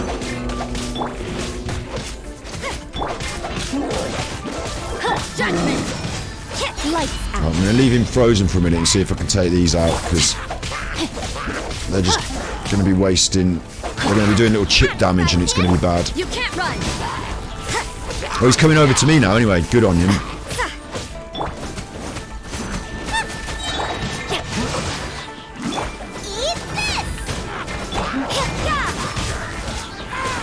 Ring cutter. That'll be them then. Is that it? That's it. How are you feeling? That wasn't Did much. the curse leave your body? And we didn't get to control her, but like, you know. Maybe you could have a god of like hats. Yes, I feel more invigorated than ever before. I'm cured. Looks like you wet your pants, mate. I can't express how grateful I am for your and the Traveler's help. If it hadn't been for you, the curse would have taken my life. Right, away with you. Great. In which case, I guess now I can tell you. No, don't. If you reveal the magic now, it spoils it and he'll think he's still cursed. You've been pranked. She did a little theme music. You've been pranked. She did a little music. I like her. She's like me. I do That theme curse music. device? People like you wouldn't recognize it, but it's just an old ley line monolith, deceptively effective at attracting monsters. This is 50-50 now. Either he's going to see through the facade and he's going to say, oh, you've shown me, you know, the error of my ways. Or he's going to say, oh, no, that means I'm not cured. And those were real monsters, not a manifestation of your curse. So riddle me this. If I didn't do anything to lift the curse, then what's the cause of your sudden recovery? I suddenly feel a lot worse. The curse wasn't real? Then why was I sick? Well, you caught a cold, ate something bad, or just scared yourself sick. It's anyone's guess, but I'm leaning towards the last option. Wouldn't be the first time in my career. This sort of stuff he has to realise for himself. If he gets told it, he'll be like, no, I was really cursed. How unexpected. Whatevs. I also didn't expect that, but still, I'd like to thank you. Don't mention it. I found a way to deal with your fears this time, but I can't do it over and over again. So I'd appreciate it if you try not to give in to superstitions in the future. Human life is short. Enjoy it while it lasts. The way her jacket finishes, like the collars finish at the same length as her little shorts, like creates this shape. It's like she's like this triangle shape on legs. Just noticed that there, so it's interesting, that shape. I would go for a slightly long. I'd mirror that shape with a slightly longer skirt. I think that would just improve it, the whole look. Wow, what a weird thing to say. I shall head back. I'm sorry for troubling you. I feel relieved to see that it wasn't Big G's doing. However, unless he crosses the border, there will be no end to his antics. Oh, he's still on that. Since we are done with the matter at hand, can we resume our search for Big G? I believe that won't be needed. He found us first. Big G? Oh, what?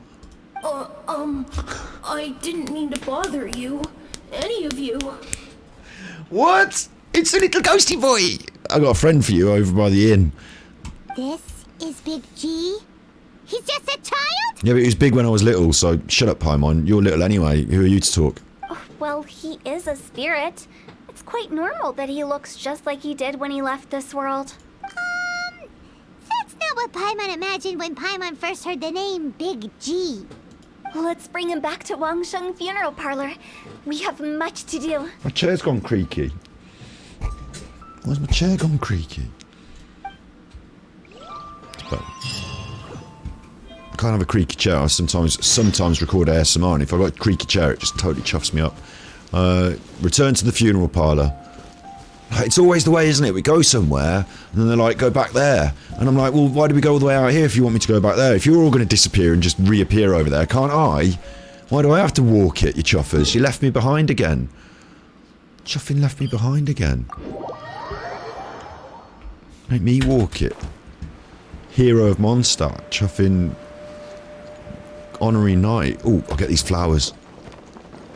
Oh, is that a chest? Has that always been there? Come on, that can't have always been there. How can I have not spotted that? Excellent. Excellent. You said it, son. And these flowers, and this bamboo.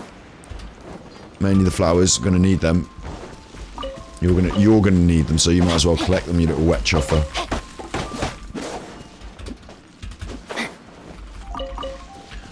Today as well, off stream, I was out collecting valberries, wolfhook berries. It's supposed to be my day off, this is. I'm supposed to not be streaming. I wanted to try and learn about monitors, and I know it's my day off, so I shouldn't have to think about business, but like learn about monitors so I can make an informed choice. Get this what I'm thinking now, that actually just saying it off the top of my head, is maybe I just keep this little monitor I've got, which is a decent enough monitor, and instead of the second telly, like the old telly on top, instead of that, why don't I just get, I'm maybe looking for just a really small, even cheaper monitor, rather than a big, more expensive 4K one. Why don't I just get a little small, even cheaper one, and just have that for chat on the side, and, you know, my second monitor, instead of the big telly, have a little, you know, chat monitor, and then it saves me a bit of money and a bit of hassle, and I can think about 4K monitors in the future. You know, I can upgrade again in the future, so that can be something for the future. Body and mind. Saves me a lot of money, and Time to act. well, it doesn't save me the money because I didn't have to spend the money, but you know what I mean. And it saves me the hassle of where am I going now? This funeral parlour.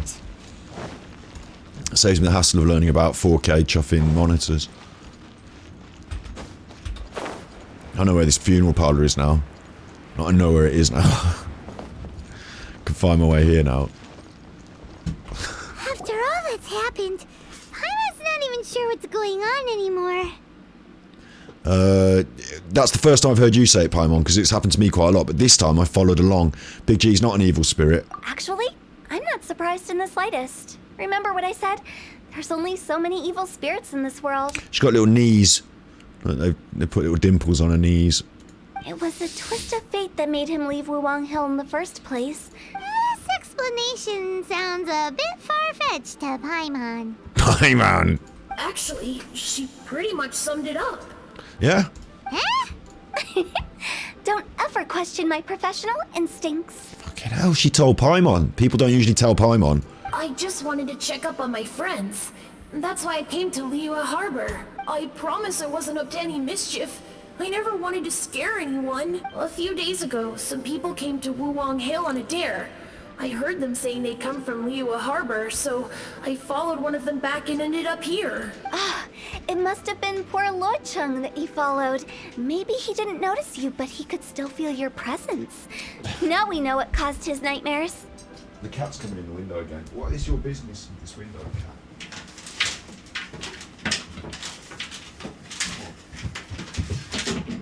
You're nuts, though, if you think coming in the window's a good idea. Meow.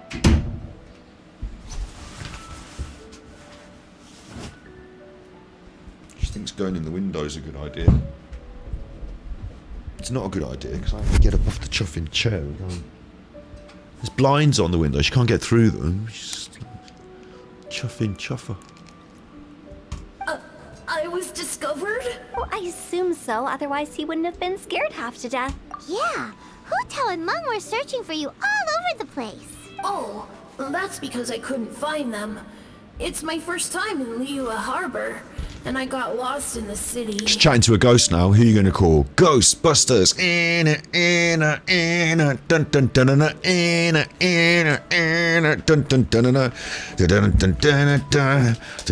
Ghostbusters was the coolest fucking thing in the world when I was a kid. It still is. I rewatched it last year, and from an adult perspective, it was better. It was better. There were adult jokes that I hadn't got before when I was a kid, and the complexity of the characters and the depth of them was more rich than when I was a kid. It was really good.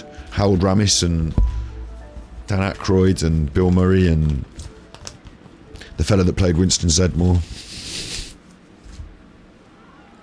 He didn't go on, like, all the others really big famous names, aren't they? But the fella that played Winston Zedmore didn't seem to.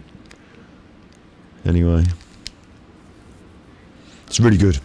Now that you mention it, Big G always had a poor sense of direction. When we were kids, he'd never go down the hill by himself.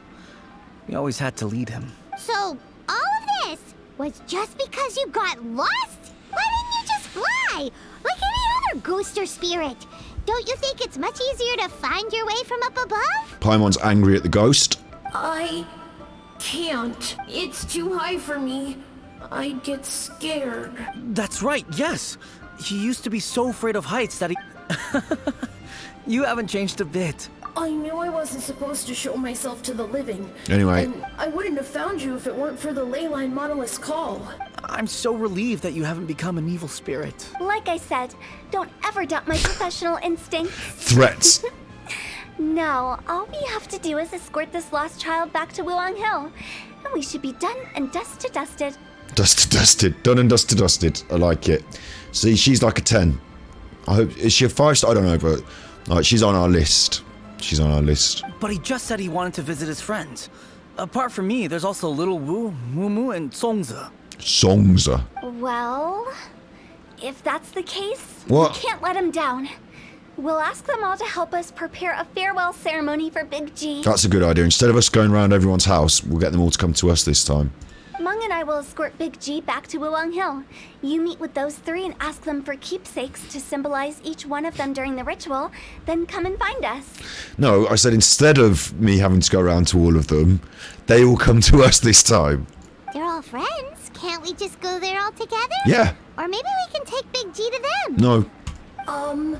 That's not a good idea. No. I wouldn't want ordinary folks to become superstitious, so be careful what you say when you collect the keepsakes.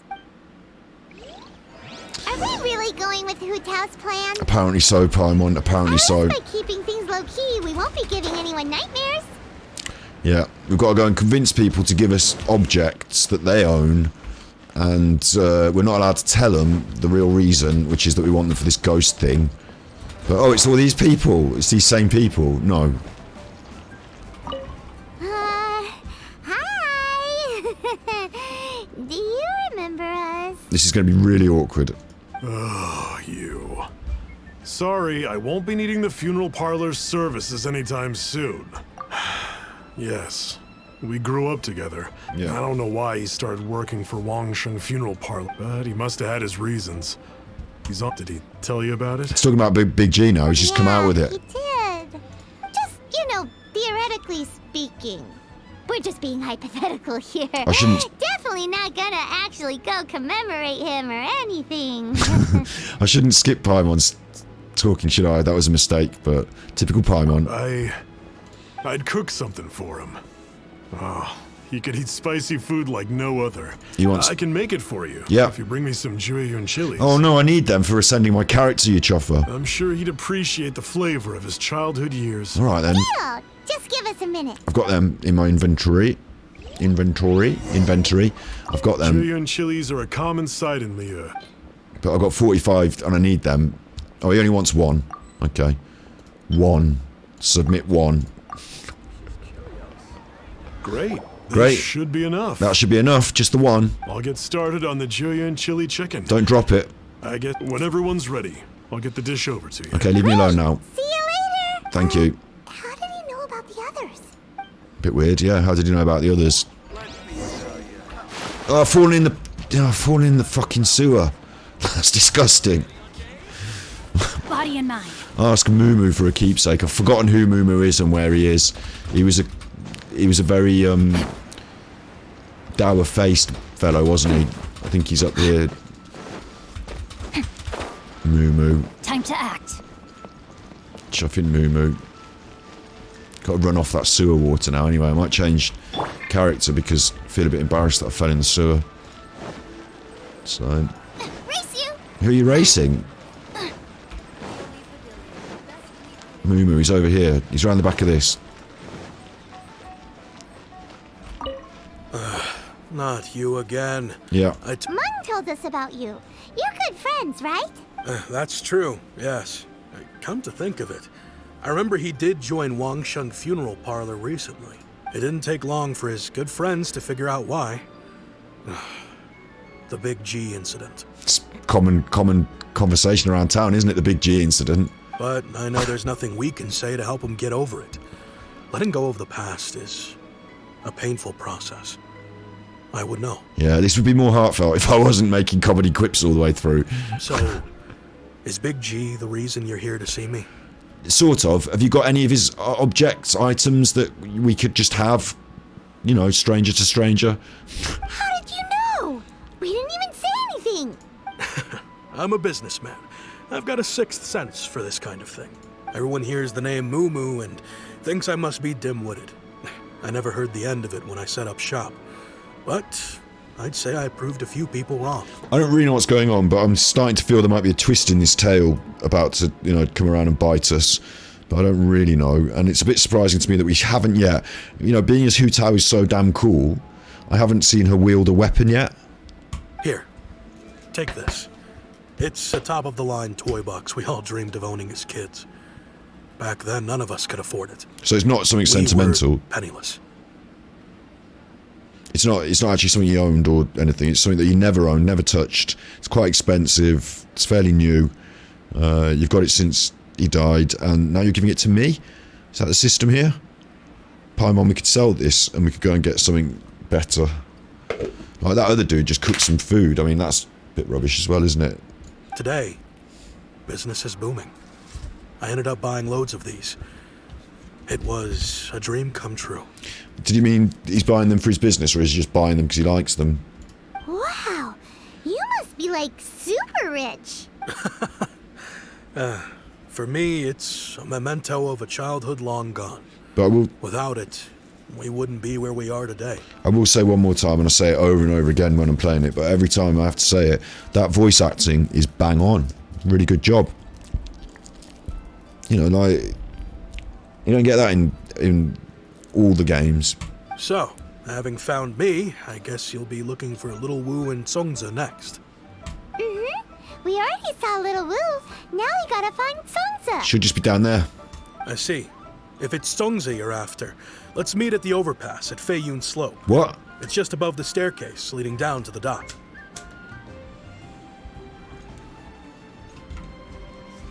Now he's coming.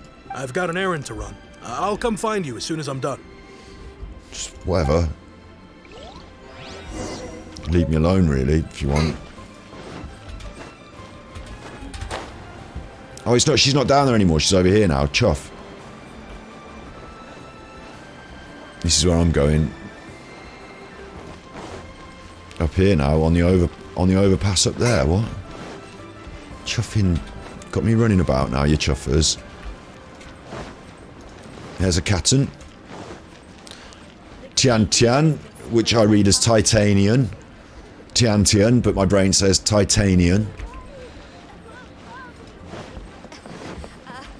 Where's the overpass now? Race you. Shut up.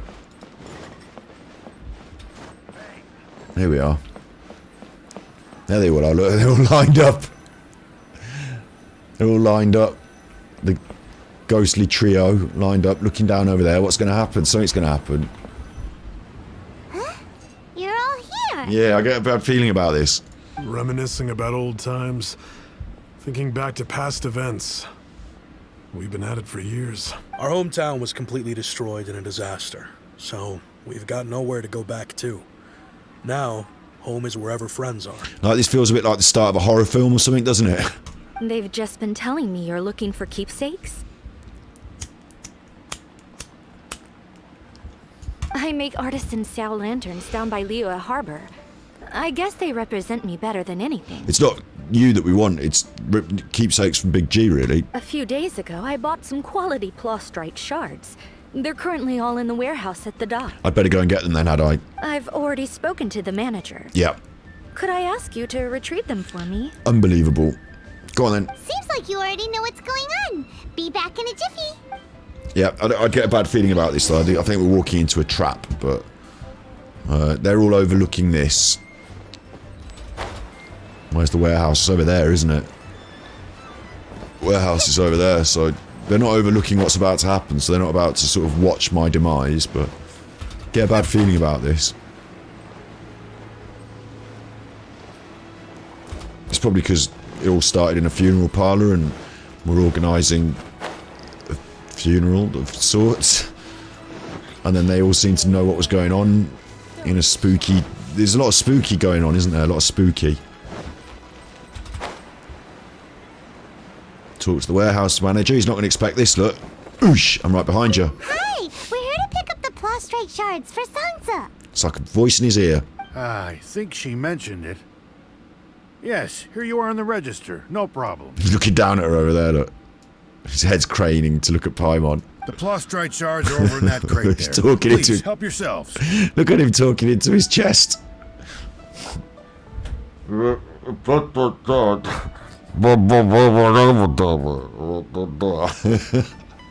broke his neck for him. Enjoy that, you chuffer. Big old warehouse manager. Funny no neck. That's what you get for looking at Paimon. Oh, he didn't like that. He didn't see the fun in that. What am I supposed to be doing? Looking for them in the pile of goods. Doesn't seem like they're here. Let's look someplace else. Okay. Doesn't seem like they're here. Let's look someplace else. These look like what Sangza was talking about. Let's head back. Let's head back. So, I'm just gonna... Wait, is that other one closer? It's upstairs though, isn't it? Oh, we're going up to the middle of the thing, aren't we? Okay, this is easier. I know where I am with this. I can just... Fly me to the moon and let me play among the stars. Let me see what springtime's like on Jupiter and Mars. In other words... Just leave me alone, look. Stay off. Stay back. In other words... Quite a big cheese around here.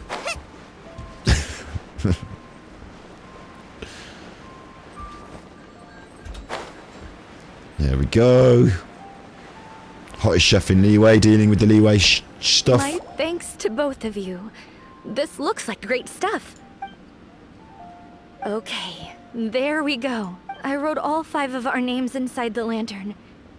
You know, during the annual lantern rite, we all release a lantern like this. Oh, no, it is a bit sentimental. But weirdly, aren't we supposed to be getting off to... Like, we've left...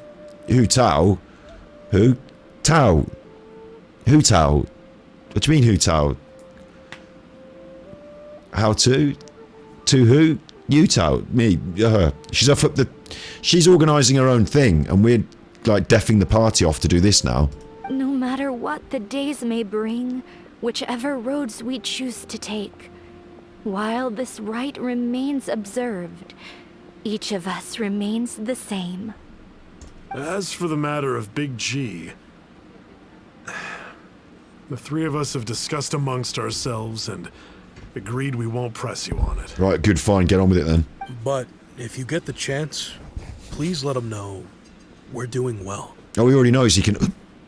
And that the things we once spoke of, they've all come to pass. You can count on us. Thank you. We'll pass it on. Big G is lucky to have friends like you. Paimon saying we'll pass it on, that gives away the game again, because they're not supposed to know that he's really a ghost. That's the whole thing, isn't it? That's why we're doing this. Is so that they don't get the wind that he's really a ghost and they start having superstitious thoughts. So for Paimon to say we'll pass it on... We got everything we need. Let's go to Wulong Hill and find Hu Tao and the others. Alright, I thought she was going to let off the lantern right there, but instead, we're taking the lantern. They're going to stay there, all together, just looking out. Just look at, I'll get my photo with them, look. It's like we're in a band. Like, she's the lead singer and they're all looking at her. Wait, who's the best lead singer I've got? Rosie's a bit of a lead singer, isn't it? She doesn't fit the vibe, though, look. She very much fits the Leeway vibe. Sayu's a bit short for this photograph. Sorry, Sayu, but I can't have your little head poking out. It just doesn't... Again, the vibe. Book Boy's quite a Leeway chap. Quite a big cheese in Leeway, because they all like his books. They all like his books in Inazuma and elsewhere, but in Leeway, they like books as well, don't they? And contracts. Who else have I got? who really would suit this. Not going to be Noelle, is it? It's not going to be Noelle. Lisa, she's not really. She's much more Mondstadt.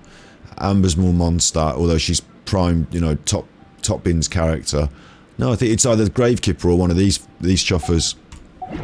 So I think it's got to be the hot of chef in Leeway. I think she's earned her place over the last few runs. There we go.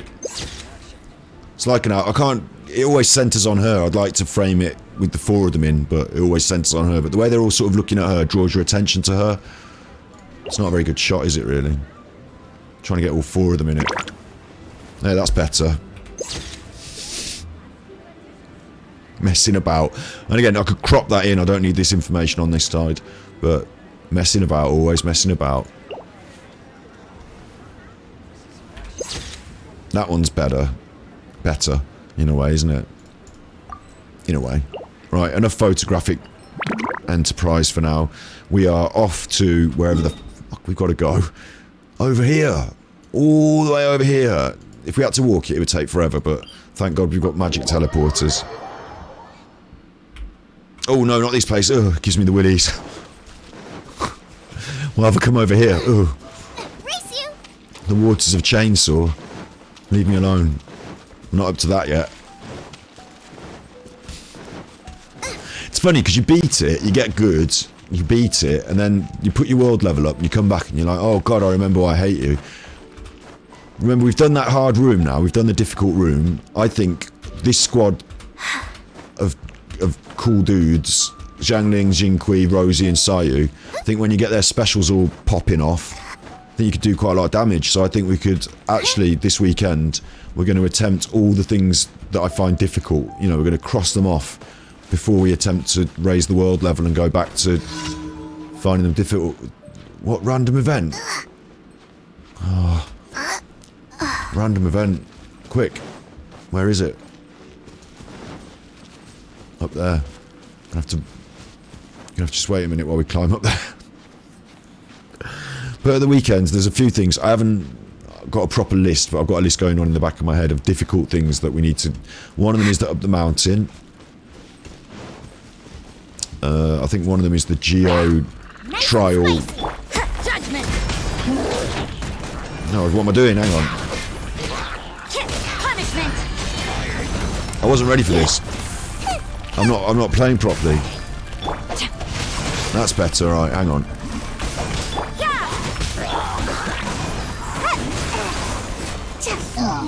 Got you. Event complete. What am I doing anyway? Who up here again? This is ironic. This is where I was when I first met her, when we started off on this whole shebang. Like, we've come all the way back here. Oh, you're back already? Sooner than I expected. Yeah, I got all this stuff. You It's in a didn't bag. go spilling the beans, did you, Paimon? She did. Does Paimon look that unreliable to you? She chuffing did. I'm kidding. Anyway, looks like they were willing to hand over some keepsakes, so I guess they knew the deal. I mean, Paimon literally said we were going to talk to the ghosts, so... Nevertheless, when it comes to things like ghosts and ghouls, spirits and souls, the one thing everyone knows is you never know what to expect. You can see it's really windy because the background's really going for it. Also, Paimon has a message for the ghost, don't you, Paimon? Which explains why they were reluctant to pry and find out the full story. Which is just as well, because if they had attempted to, it would have been too much for me to deal with. Guard the border between life and death. This is Wangsheng Funeral Parlor's most important responsibility, and I'm stricter than most. So what about us? Does it matter if we cross the border? Of course not. After all, you were caught up in all this already, just like Meng. It's not the end of the world if you Meng. catch a glimpse behind the curtain. It's not Mung, it's Meng. You've been saying his name wrong this whole time, frankly. And where we're going, don't be surprised at what you may see or what may occur. All of it exists within the border between the living and the dead. An ordinary place, really. Whatever you do, don't get all worked up over nothing, okay? Or else by the time we're out, I'll have to erase your memories. Oh, So listen to everything I say. Let's go. let's go. I'm scared. But like Huta says, we're already caught Who? up in this. We better see it through to the end.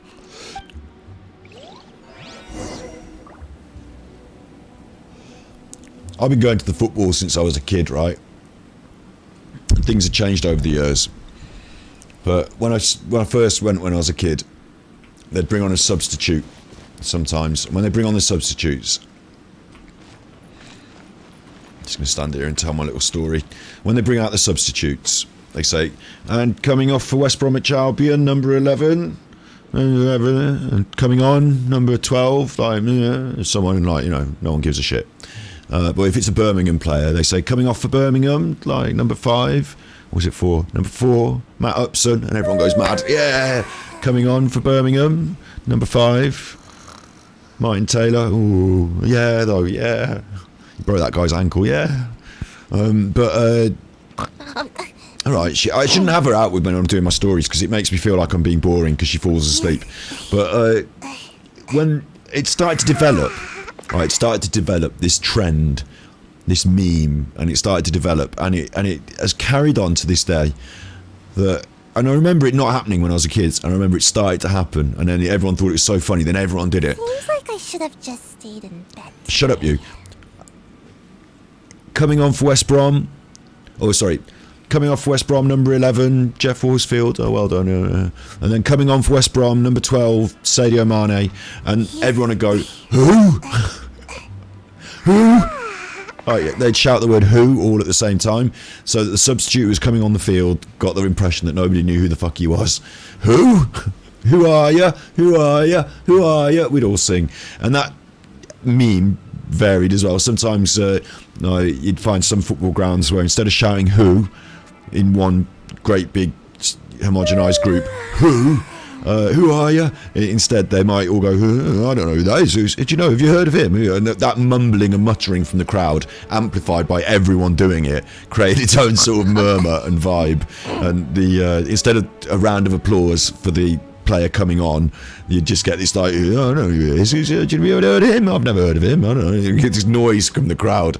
Who are you? Who? It's like a bit of comedy from the crowd that I really enjoy. Anyway, she's called Hu Tao. She's called Hu Tao. And now, whenever I hear the word Hu Tao, in the back of my mind, I'm hearing a football crowd go, who are you? Who are you? Who you are? Shouting the word who and being excited and enjoying it. Why does this blue thing move around? I don't know what those blue things are. Let's get in the... Is there anything for me to collect up there? No, let's go in here. We're going in Who's Crack now. I mean, we're going in this rock thing. Enter the border. Possible rewards. One of them. Rubbish. Fuck it, are you honestly giving me one of them? Rubbish. Two of them. You might as well not bother. It's little money, this is. Little potatoes. After sufficient preparation, you follow her into the mysterious border. Remember the warning, don't make a fuss about anything that waits ahead, and it wants us to take fire. So, should we take Amber as well, or should we just take this hit squad? I think we'll just go with the hit squad, and if we need Amber, we'll regret it later. But hopefully we'll get to play with who, because fire, who's going to be the... Yes! Who are we playing with? I told you. Who? Yeah, but who are we going to play with? Who's on first? Look, you shut up. You just shut up. Here she is. Should savour this. You don't... Wow! What is this place? You don't get to do this. This is a character... We're close to death, but not like the hell or underworld from the tales of old. This is just a place where the ley lines tend to go a little bit haywire. Alright, this is a character... Keep your cool. Follow me. The farewell ceremony site is just up ahead. We're gonna do the dancing! Ooh. Definitely my favourite character so far that I don't have. And I know they're supposed to appear attractive to you, like, oh, I want this character, I better start rolling and wishing. But definitely a cool character that I really want. Like, they're all different. This one's up my street. She did that dance. And so I better savour this, because I'm not going to get to have this character necessarily. Like, there's no guarantees. This is probably my only chance at enjoying them. Let's see what they do. Oh, it is a polearm. That's a little bit of a disappointment. Although I do love a polearm. We've already got a fiery polearm. You know, she comes with the game. Got a cold polearm, so I've got, you know, a few polearms going now. And I've got a few. I'll tell you what I do like. I do like a nice sword. Or a big sword. So I would have preferred her to have the Gravekeeper sword. I think that would have been better, but polearm is acceptable. It's just on the it's not a bow and arrow, is it? And it's not a book, so thank God for that. But she's polearm. She's like somewhere in the middle in terms of her. Like she does that heel swivel. Look, that heel swivel. That one. She looks a bit like Michael Jackson dancing, and she makes that like Michael Jackson. But she does that heel swivel, which reminds me a little bit of Sayu's sort of Sayu's being moved by the weight of this club, and she sort of spins on her heel, doesn't she? It's got that same sort of almost like clumsy gait, but turning the clumsy gait into something graceful, like being spun with the polearm. Bit of a dancer, quite cool. Right, let's see what E does. It sets my weapon on fire.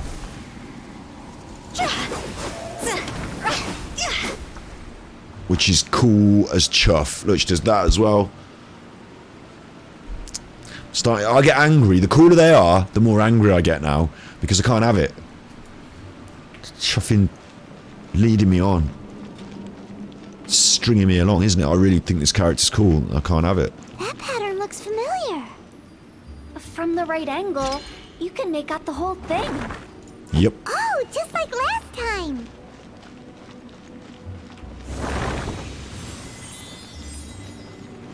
Hello.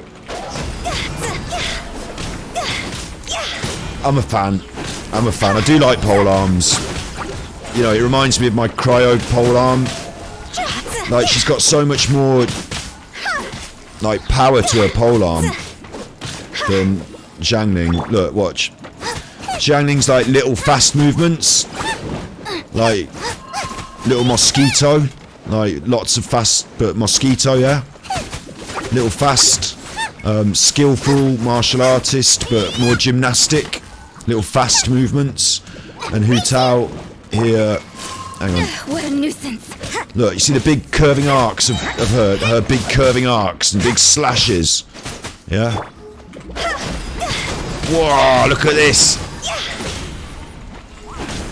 Hang on, I'm gonna get her killed. Hang on. I've got to swap out of her until because I might get her killed. Make my escape.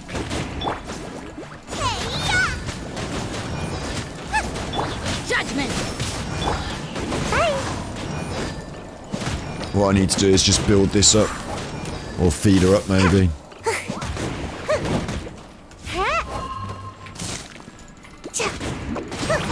Just need to build up this special so I can pop out some healing.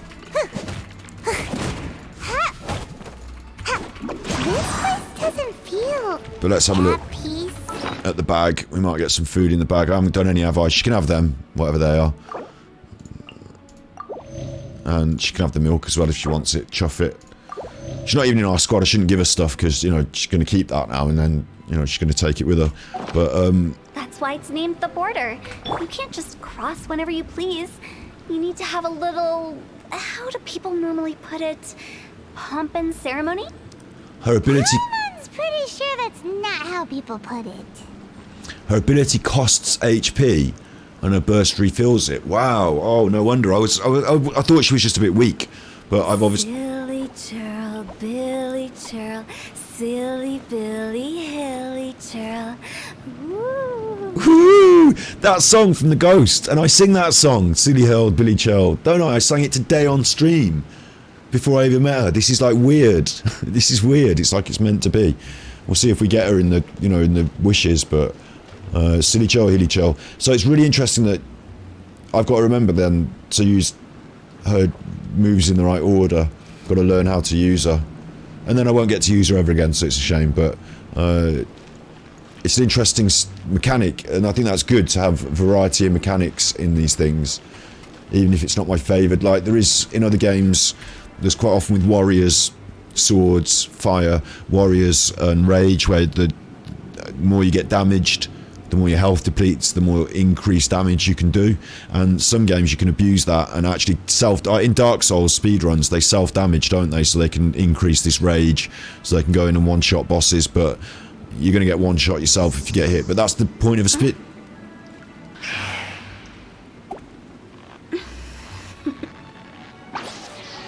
Toodaloo. That's the point of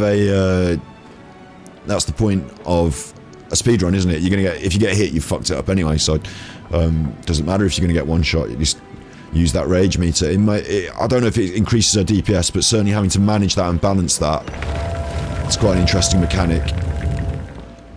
Here they all are. Look.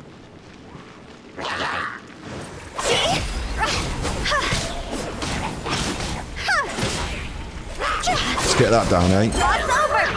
Oh, it's got an animation. It's got a cool animation. She's got a cool animation. The stick's not as cool. When she's not got her fire stick rolling, her stick is not as cool. But it's got a fucking cool animation, hasn't it? Of course it has. Top bins, this one. I don't know if... I can't remember if Klee's got an animation or not, but this character, top bins for me. Don't have to let those go. Anyway, we'll just do this thing first.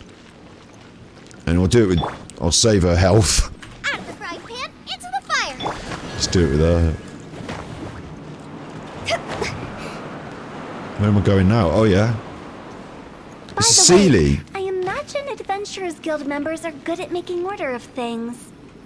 See if you can find a way to get the right things into the right places.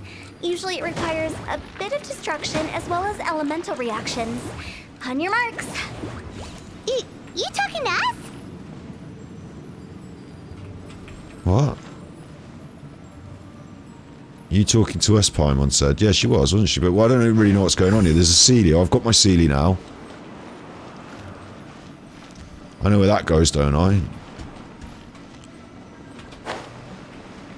Yeah, one of them. I need another one, though, yeah? It's weird to have a puzzle like this all of a sudden in one of these. Now I can't go... I hit my head on the thing. So, do I need two Sealies and this thing? No? Where's my second Sealy? Maybe through there, then. Yeah, okay. Straightforward.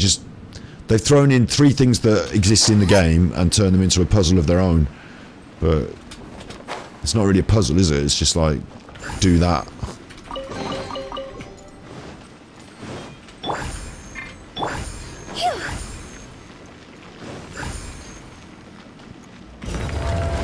Look at that, she just disappears when she dashes. I didn't know that. Look at that. And she leaves little butterflies behind her. Oh my god.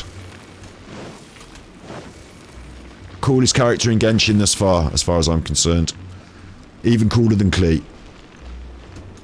Disappearing when and leaving your butterflies like that. Klee doesn't do that.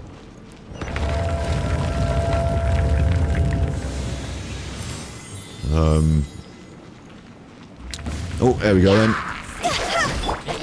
Rain outlines your fate. What am I doing? I've just automatically gone through my I'm supposed to be using this new one and she's on 5. Hang on. Shiver. Witness the power of Gugwa. Right, there we go.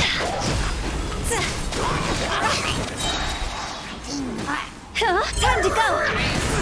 Time to go, and then the ghost just fucking turns them into marmalade. Oh, hello. 2 of these. No problem. Nice and spicy. Judgment.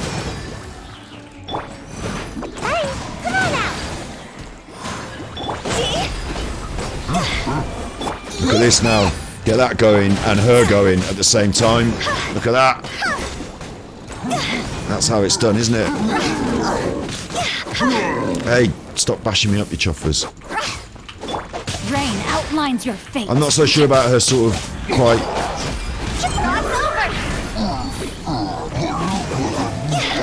There's flowers in their tummies. Oh, she's so cool. I'm not sure about her noises, like but all of her moves are cool. All of her poses are cool. Look, that's proper kung fu posing. Look.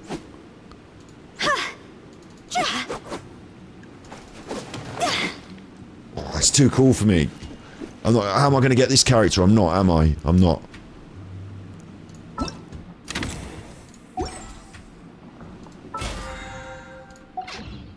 Now, you can't just buy her, can you? So you have to wish for it, don't you? And she's not on this one, is she? Let me just check. What's she called now? 2 How or something? How to...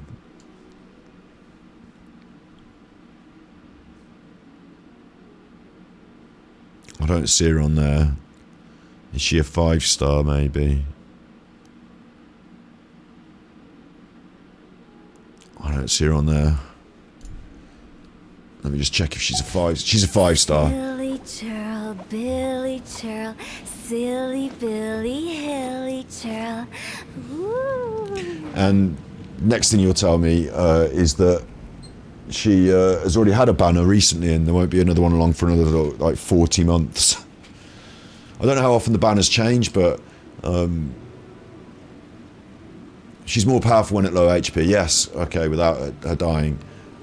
You don't personally like playing it. That's it. I don't like playing characters like that traditionally in game. I wouldn't choose a warrior, a rage warrior. I wouldn't enjoy it.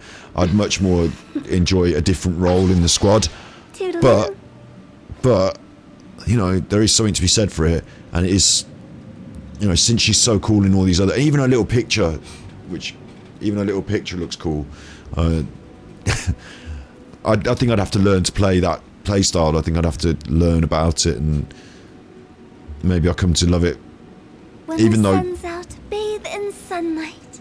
But when the moon's out, bathe in moonlight. even though that's not my favourite playstyle, she's cool in all these different ways, so I'm giving her a break for that. But I suppose I can always say to myself, look, I'm never going to have her, so I didn't want to play that playstyle anyway, so that's good. But you don't like playing her, as in like you've actually got her, I bet. She's got a rerun on Halloween. Oh, that's a good idea. What a clever idea. I can't take my photo.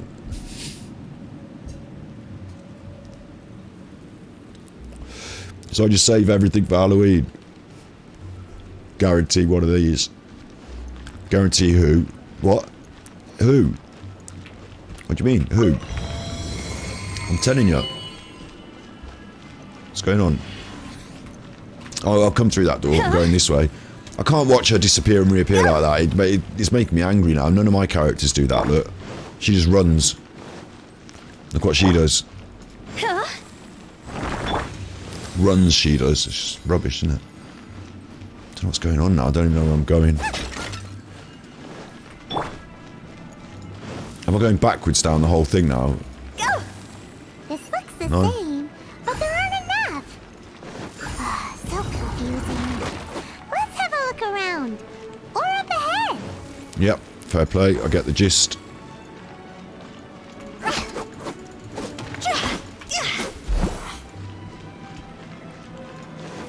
I shouldn't even worry about her getting hit then, should I? Because she's going to be better when she gets hit anyway, so... But healing's like With in... the wind. What's going on? Healing's inbuilt... Am I going to drown? Healing's inbuilt into the game, so you would expect that... Like, most squad setups are going to include healing and use of healing. And then you get this character and you're like, all of a sudden, whoa. I suppose you put her in instead of your healer. Do you? Because you don't want your healer, because your healer's going to ruin this whole setup, isn't it? So... Out of the frying pan, into the...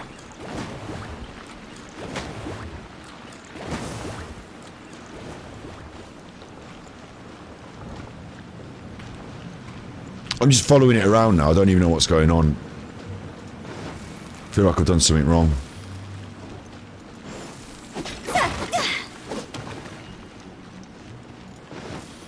Paimon? Right. Am I going around in a circle? Paimon. Yeah, I am, but there's another one of these. Huh? Isn't this where we just were before? Didn't I put my other one... Hang on. Wait. Oh, it's too late now. It's taking it. I was going to say, if I don't put it in there, I can come round with it and then have two.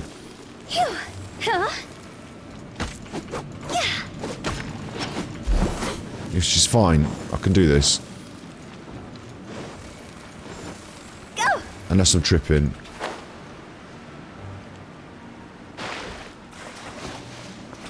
I But this is going to take forever, and if I'm wrong, it will take forever. I said the last puzzle was too easy. Yeah, but I mean, like... I'm going to die, watch. I'm going to die. Oh. There's too easy, and then there's like, what the fuck? Now I'm caught in the Matrix. One's too easy, and the other one requires me to have some knowledge of quantum physics. Right, where's the thing gone now? Oh, it's already in there. Right, I'm gonna go backwards. Fuck that. I'm gonna go backwards. You can't stop me. See what happens if I go backwards. Yeah. Go. Ah.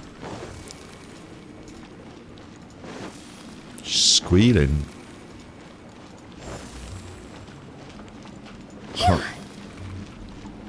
Oh, that didn't work.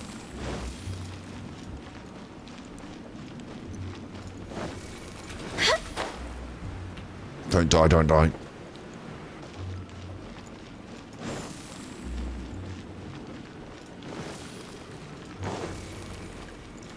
I know, I'm thinking that I've got the... I'm gonna have to go around it again just to reset it, but I'm thinking I've got the right strategy, is that I don't drop that one off, I keep it with me, and when I come round, I've got two. That's got to be right. Surely. Oh, we need to save up my energy here. Don't drown her. Just wait here for a little bit, Miss Two Shoes.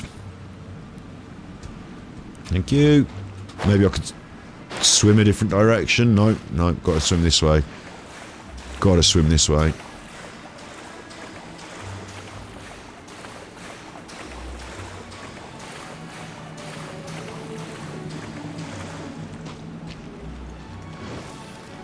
Go! Yeah! What's wrong with her? Boba, get them!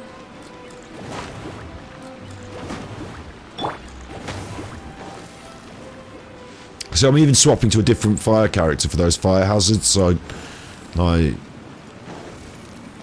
Maybe she's not that essential. What is going on? Have we even been moving forward this whole time? It's almost as if we're constantly being sent back to the beginning. Everything resets. Yeah, I get it. So, I'm getting this We're thing. stuck! The spirits have trapped us! No. Don't be daft. You've put my mind at rest. Seems it's not easy for ordinary folks to cross over. So you set us up? No, look, I've got a system that... Yeah. If you don't have enough, then why not just carry it through a few more times? Exactly.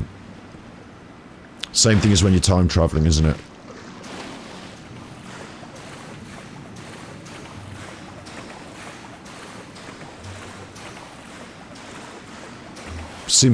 Simple time traveling, paradoxical situations, no problem here.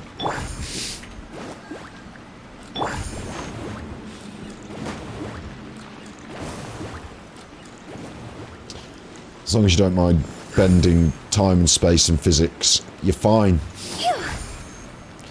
This won't cause a black hole to start or anything like that. You'll be fine. Not going to rip a hole in the temporal stability, are we? No, we'll be fine. Don't worry, watch. We're stuck! The spirits have trapped us! Shut up, Meng. Don't be daft. You've put my mind at rest. Seems it's not easy for ordinary folks to cross over. Done it, you see. So you set us... Finally! Paimon thought we were going to be trapped in that weird place forever. And Paimon was going to go on a little loop of saying the same thing over and over again. That's exactly the point. Trespassers end up running scared. So that's the weird stuff out of the way, right? Yep. Just dive off the edge here. Mm-hmm. Just what?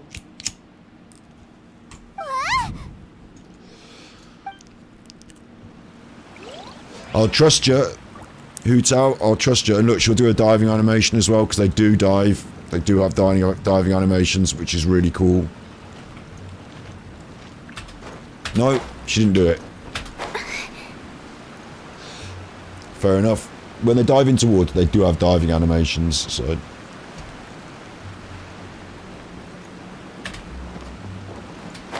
Just see what she's looking at.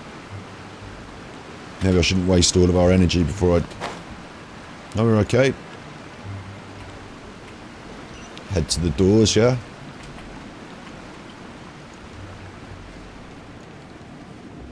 Seems fine. Seems legit.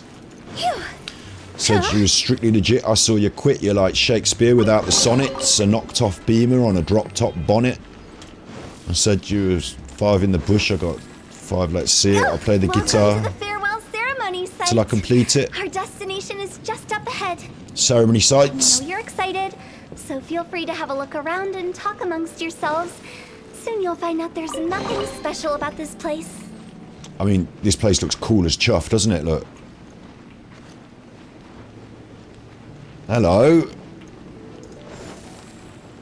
Fucking hell. Can't go out there though.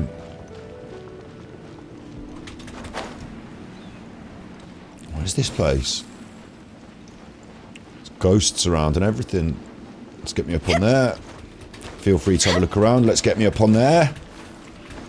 Feel free to have me up on there. No? Alright then, fine. Maybe it's because I haven't got enough stamina. No. I don't want to talk to the ghosts. I'm not interested in them. I'm sure there's lots of lovely backstory with those ghosts, but just get on with it, you. It's the lantern rite again. Wouldn't it be cool if we got to see the lanterns ourselves one day? You can make a wish without a lantern, you know. My mom told me. As long as you yell it really loud, your wish will come true in the future. As long as you yell it really loud. Yell it? Isn't that kinda embarrassing? As soon as the first person yells, then everyone else just joins in, and nobody feels embarrassed anymore. Everyone just wishing their hopes and yelling their hopes and dreams. I want to get a Hu Tao and Klee. 2-wish combo. Hu Tao and Klee. Yelling it off the cliff. That's right. Little Wu, you start. All right, I wish I could open a massive restaurant with never-ending dishes and snacks, so I could eat Joy and chili chicken every day. And lo and behold, he did. That's your wish? If that's so funny, what's your wish? I wish I could open up a little shop selling toys and then get loads of toys. To get rich, of course. Do big business and make a load of Mora.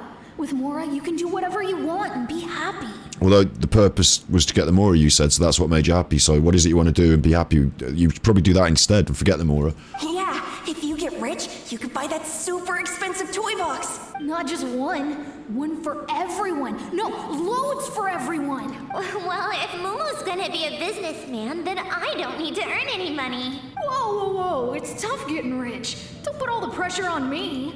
As for me, I want to learn to make Ning Xiao lanterns. The big kind. And Xiao lanterns, too. I'll be the best artisan around. And lo and behold, she did. Yeah, that way we don't need to go to Liyue Harbor to release Xiao lanterns. So what was your dream, Big G?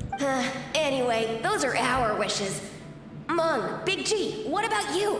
Mung, oh, I'd like to work in a funeral parlor. Big G, what about you? Well, I'm got sights on being a pretty powerful ghost, I think. Maybe a ghost? Me? Huh? They all disappeared. Right when he was about to make his wish. It brings back so many memories. That was the last lantern ride the 5 of us spent together. It's been so long. Everyone's all grown up. No. Have all those wishes really come true? They've come true. He asked each of them for parting gifts for you. Oh, look, and they... the gifts, instead of being... that's why they... I was saying those gifts are things they like, not things that he'd like. But of course, now it all makes sense. Those gifts are evidences of their wishes having come true. And they thought that he'd like to see that their wishes came... Actually, although it's really nice and sentimental, it's a bit mean in a way, isn't it? Because he didn't get to make his wishes come true. He's dead. So they just like to rub his nose in it and look, I did get rich after all, you fucking dead bastard. And look, I did make a restaurant. Look, here's the Joanne chicken. You can't eat it. You're a ghost. I'm eating it. Yum yum. And I made lanterns in the end. Here's one for you with all our names on it. So that's a bit nicer. But the other two are just rubbing his face in it. Little Wu's become a chef. Momo's a successful businessman, and Songza makes great shell lanterns. And you're a ghost, so enjoy that. I mean, actually, yeah, it's nice though, isn't it, that he's able to take pleasure in his friend's success. Really? Wow. We've never forgotten our childhood dreams. We've kept them in our hearts as a promise to each other. Oh, what a lovely sentiment, though. You know, follow your childhood dreams. I had a childhood dream. I did. We all did, didn't we? Don't you? Did. I wrote it down. I remember. I mean, your dreams change as you grow up. At one point, I wanted to be a Teenage Mutant Ninja Turtle. So, like let's be fair. Your dreams change as you grow up. But one of my childhood dreams I wrote in a book, a school book. And the only childhood dream that I ever wrote down in a school book was that I wanted to be an author and write stories. Because I enjoyed writing stories at school. You know, they'd say, like, okay, this is when you're a little kid and you're like learning to use the pencil. Do you know what I mean? Right, that sort of thing. I enjoyed writing the old stories. And they'd say, okay, but maybe can you do a bit more maths? Because you're supposed to be, I'd be like, but aren't my stories good? Can I write another story? They'd be like, okay, you know, encourage you if you like writing, you know, encourage you to write your stories. But can't you do a bit more maths as well? Because you're supposed to be doing a bit more of this. All I ever wanted to do was like write. My stories weren't particularly good. I was like 8 years old, so my stories weren't like that good. You know, I'm not saying I was some super prodigy at narrative device. No, my stories weren't that good. But I did want to write them. I have got a few ideas for a few books. It takes a long time to get them out, doesn't it? Maybe I better hurry up. Anyway, time to release this lantern. Yeah, time to let it go. Hey, take a hint. Let's give them some space to go over the good old days. Oh, she's so tactful. She's gone over there. So, let's go and see what she wants. Take the hint? Really? Of all of us, you're the one who needs to learn how to read the room. Don't turn this into a fight, Paimon. Your scope of work is nothing like I imagined. Really? The end result is the same, though. Exactly what I do and how I do it are just minor technicalities. True that. As I explained, Wangsheng Funeral Parlor was, once upon a time, more akin to a doctor's office than an actual funeral parlor.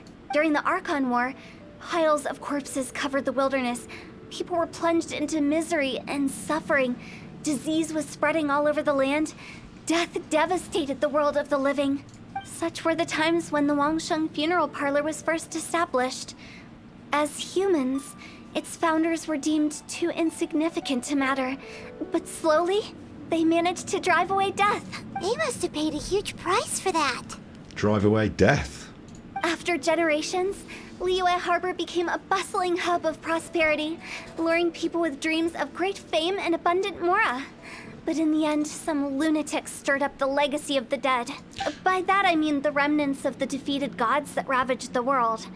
I won't go into specifics of that situation, but suffice to say that at its peak, life was on the verge of bringing about its own extinction, while death was coming back with a vengeance. While she's saying all this cool stuff, I'm just thinking she would pair well with Animo and how her special move has got an animation, and I don't know if we've got to fight enough baddies with her in this experience yet. It took a long time. Longer than you'd think to restore balance and reinstate the border. Without it, Liyue Harbor as we know it wouldn't be here today. Neither would the Wangsheng Funeral Parlor, you or me. The previous directors all love to tell this one too. Although, if you ask me, I think I tell it best. What you make of my words is up to you. I do hope that most of it flew over your heads, though. The Wangsheng Funeral Parlor is just that. A funeral parlor. Nothing more to it.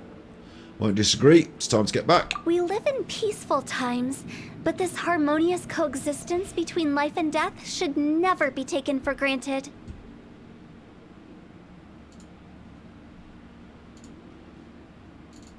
Okay. Huh? It's about time. Let's go. Let's take them to the place where all begins and all goes to rest. What kind of place is that? I just mean where we first bumped into each other. I come up with fun names for things sometimes, okay? No need to hound me with questions about every little thing I say. Tell him Paimon again. Staring at her as well.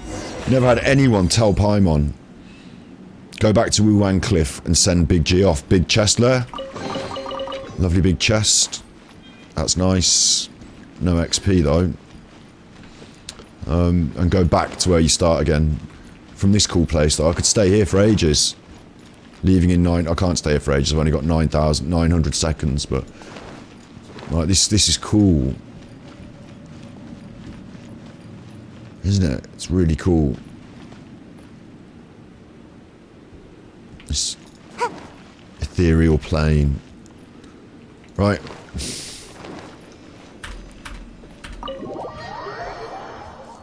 Really cool though. As story quests go, this has been quite a good one. I just think I didn't get to kick enough ass with her. I didn't get to run her around and kick enough ass. We've been running for 2.5 hours, and I pretty much came on bang at the start of this story quest and went straight into it. So it's quite a long one as well, isn't it? Like, they're quite long. It's quite a lot of content there.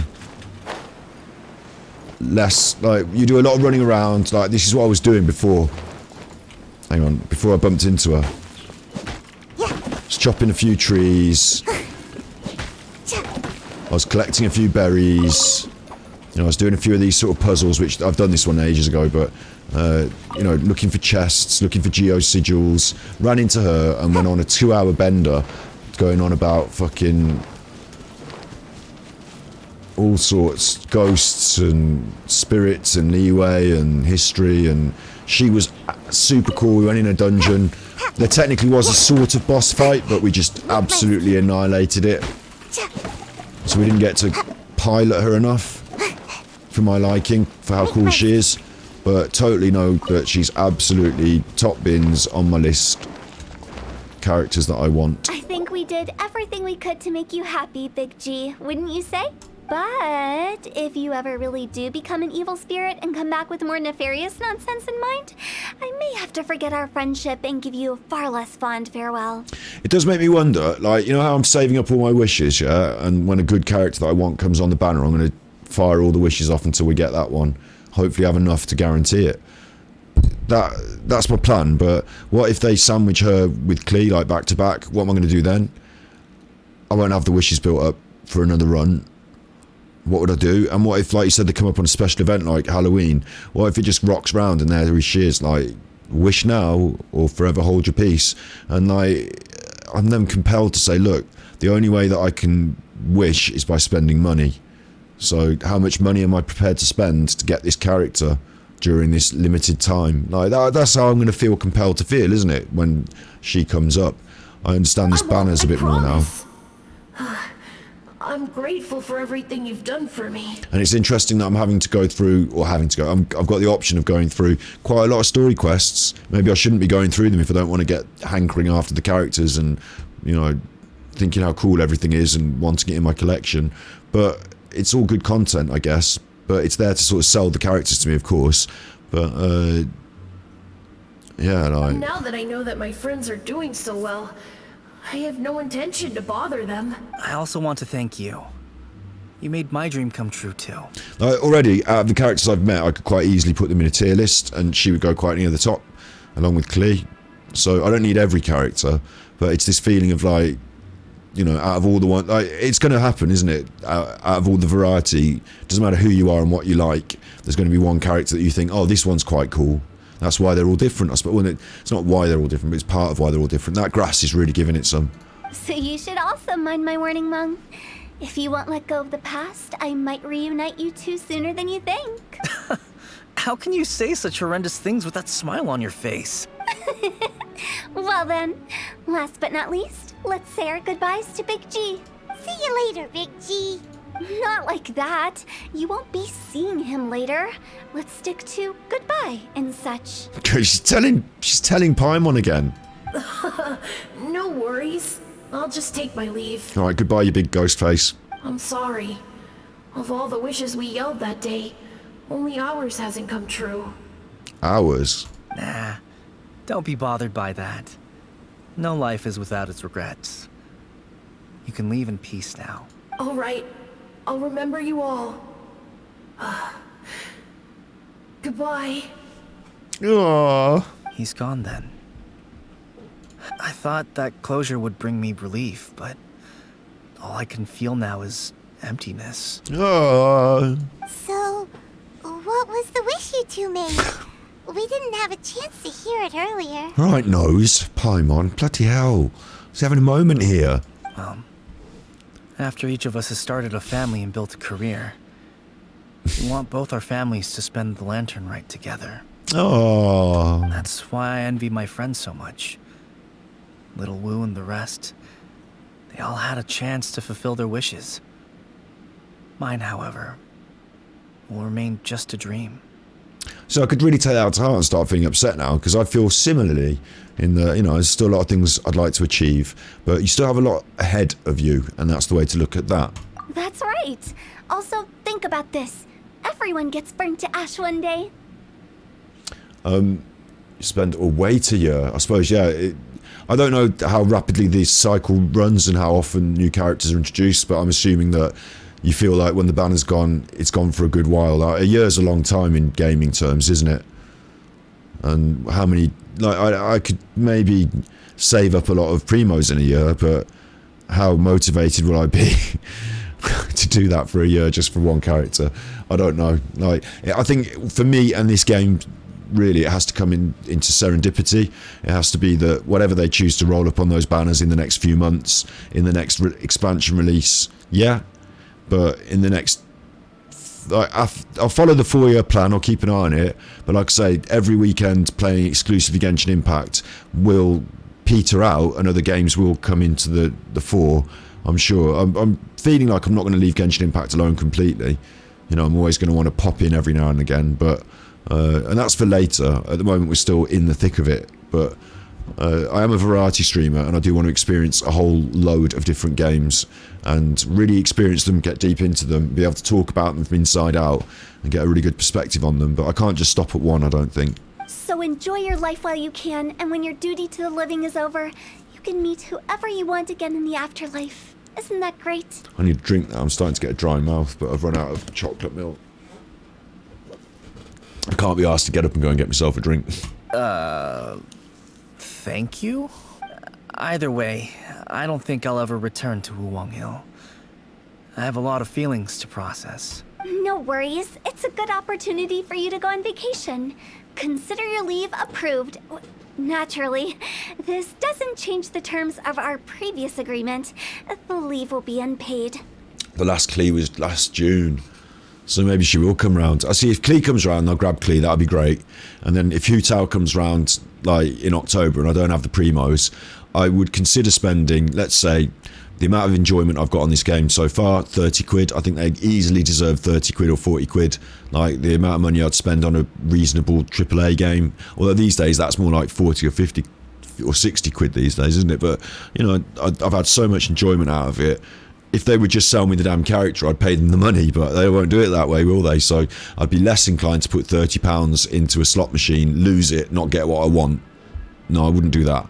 So it'd be interesting to see how they offer these characters now that I want them, because they're not going to get me rolling, unless I've saved up the free wishes.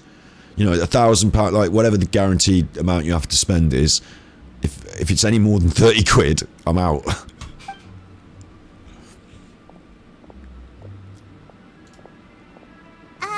Aren't you forgetting about something? I took you to the border and let you have a look around, didn't I?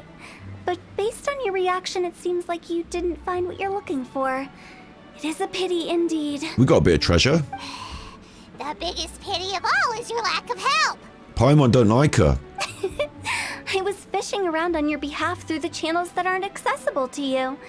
Unfortunately, I didn't find any leads worth pursuing either. I'll keep my eyes open in case anything crops up. If so, I'll be sure to let you know. You don't sound like you mean it. I'm not an expert on tracking down the living. However, if you want me to summon someone from the other side of the border... Oh, stop saying creepy stuff. Relax. I'll help you look for them. You have my word. My exquisite sense of humor always goes unappreciated. No, not with me. I like your sense of humour. Your job suits you. I have my reasons. Reasons? The spirits we There's saw a near chest the there, border look. are the dead that still long for the world of the living. Make sure I get that chest. But I've never seen any of the previous directors there, not even once. This means that becoming the director of Wangsheng Funeral Parlor was the right decision for them, and left them with no regrets. That's a good way to look at it, isn't it? That's a healthy way to think about that. There she goes. Right, where's my chest? 60 primos, 5 books. Can I go back and sleep now? Since I don't plan to ever come back here, I'd like to make the most of this opportunity and stay a bit longer. They voice acted this last bit. The director's right. Perhaps some time away will do me good. A new life awaits me. Little touch, but, you know, that's good. This has all been like a really solid gaming experience. I know I haven't got enough running around and killing and enjoying myself out of it, really, but I was doing a lot of that before I started the stream. Just a bit of farming.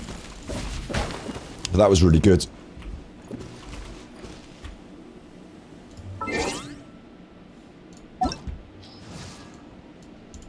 Five-star Hu Tao, not yet obtained. Oh, you can have a look at it properly, though. Where's a voice? You can't do all the voice things, though. You can't do all the voice things. Where's the voice things? Voice Brianna Knickerbocker. World drawing request. I don't know if that's someone that's watching me right now, but I'm gonna, you know, graciously apologise and not start running around with other people in the thing now because we're coming towards the end of the stream. But I want to do something else instead, which is Brianna Knickerbocker. I want to find her on the internet because that's quite a distinctive name. Brianna Knickerbocker. And I'm gonna let you see the internet. So how am I going to do that? I'm going to switch the screen and we're going to go 35mm browsing. There we go. That's not the one I want. These aren't the droids you're looking for. These aren't the droids you're looking for. Look, what you want here is this one. Right, got you. Brianna Knickerbocker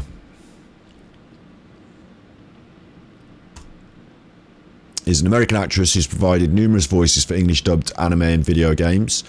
Her roles include Kanyai Suyuri from Demon Slayer. She's Tuesday in Carol and Tuesday. She's Hu Tao in Genshin Impact. She's Shikari Hadira from Nagasu A Lull in the Sea. She's Tia Russell from Legend of Heroes, Trials of Cold Steel 3. Actually, I thought about voice acting. I didn't realise there was so much work in video games, isn't there, voice acting? Maybe I should get into that.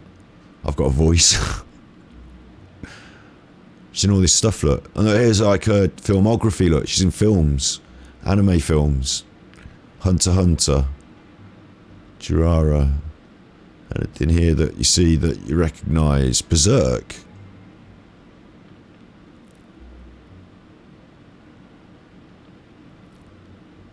It's the second television series adaptation of the manga after the 1997 anime of the same. She's in Berserk.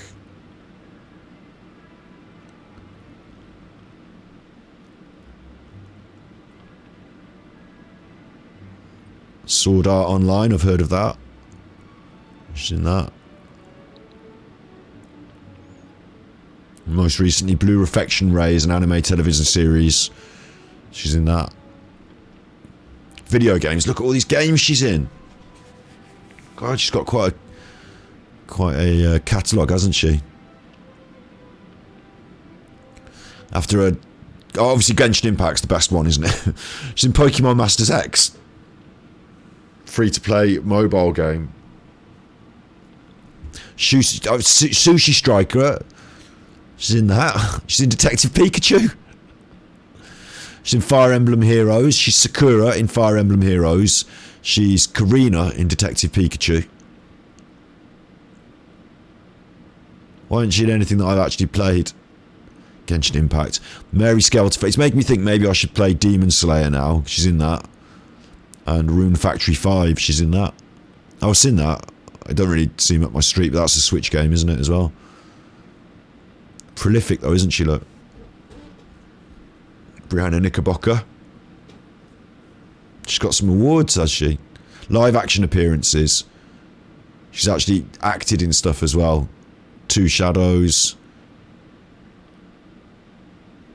But since she only did a bit of that, and then she's mainly in the voice acting world. Honours and awards. She's the 2015 Staff Award and People's Choice Award for Breakthrough Voice Actress of the Year at the BTVA Anime Dub Awards. So she's a bit of a big cheese. Bit of a big cheese. Is there a picture of her? Is that her? I mean, yeah, dubbing Wikia. That's going to be her. So that's what she actually looks like. You don't expect that, actually, do you? I don't know why. I expected someone who was a bit taller and darker haired. But maybe that's because I've been introduced to Tao. I don't know how tall she is through looking at that picture, but she looks quite petite. So that's a guess. There's her dressed up as someone, probably one of her characters. Which is quite cool, isn't it? Being dressed up as your own characters that you voice. That's a good one. That shows who she is as well. Oh, it's cool, isn't it, looking at this sort of stuff? Just a little bit outside of the Genshin Impact characters here. That's the best one. That's the best one. But these are all quite cool characters as well. It makes me want to go and watch. This is what I do as well. This is, you know, when someone says, "Do you want to watch a film?"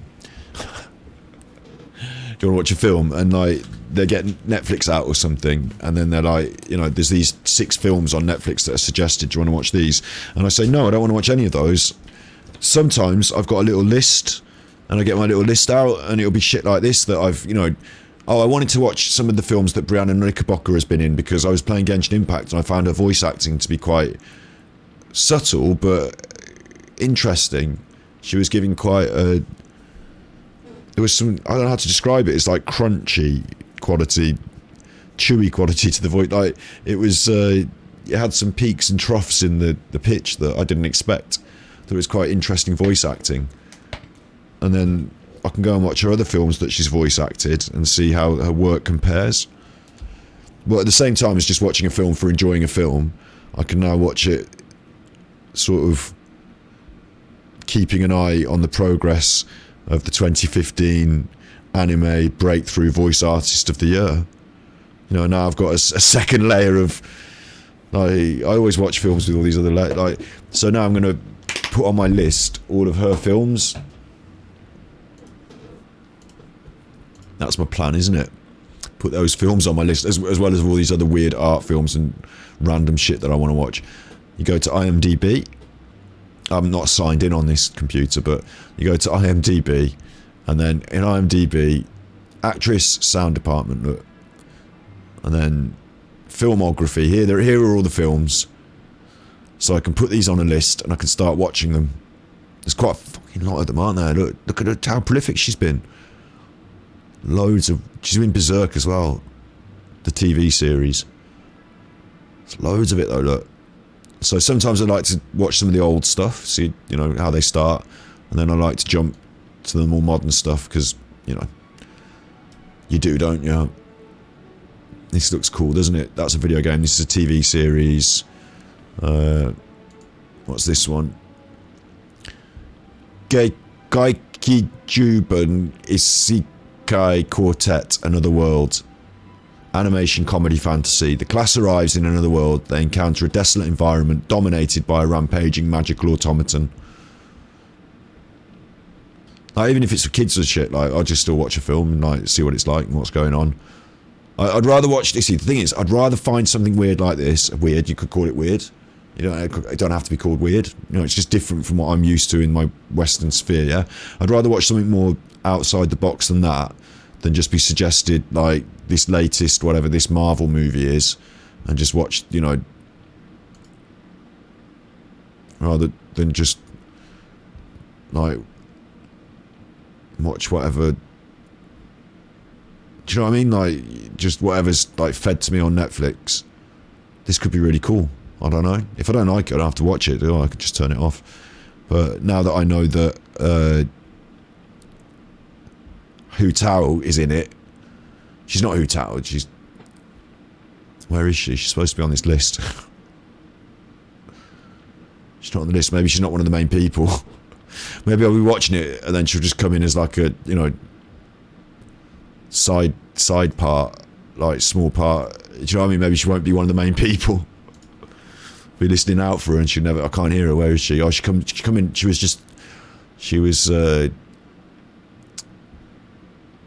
was waitress number 2. Did you not recognise her from waitress number 2? What's this one? Lully. This is an actual film, look. Un film Netflix. So it is one of these Netflix things. She's actually in one of these fucking Netflix things. So I can watch that then. Médica de verdade pela primeira vez. Hang on. É aqui que vocês querem chegar, né?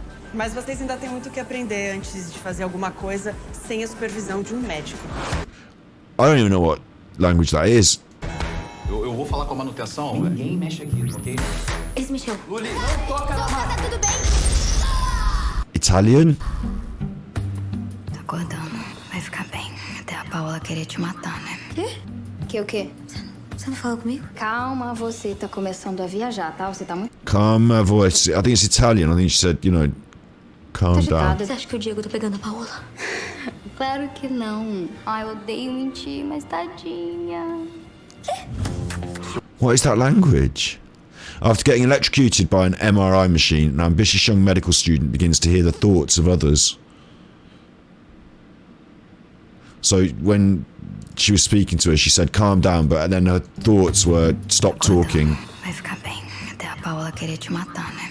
Well, she can hear those thoughts, yeah. It's not that an original idea, is it? You can hear the thoughts of other people. Oh, wow. What a clever premise. Let's get writing that. It's not that original. But, you know, I suppose it goes somewhere. You know. I suppose it goes somewhere.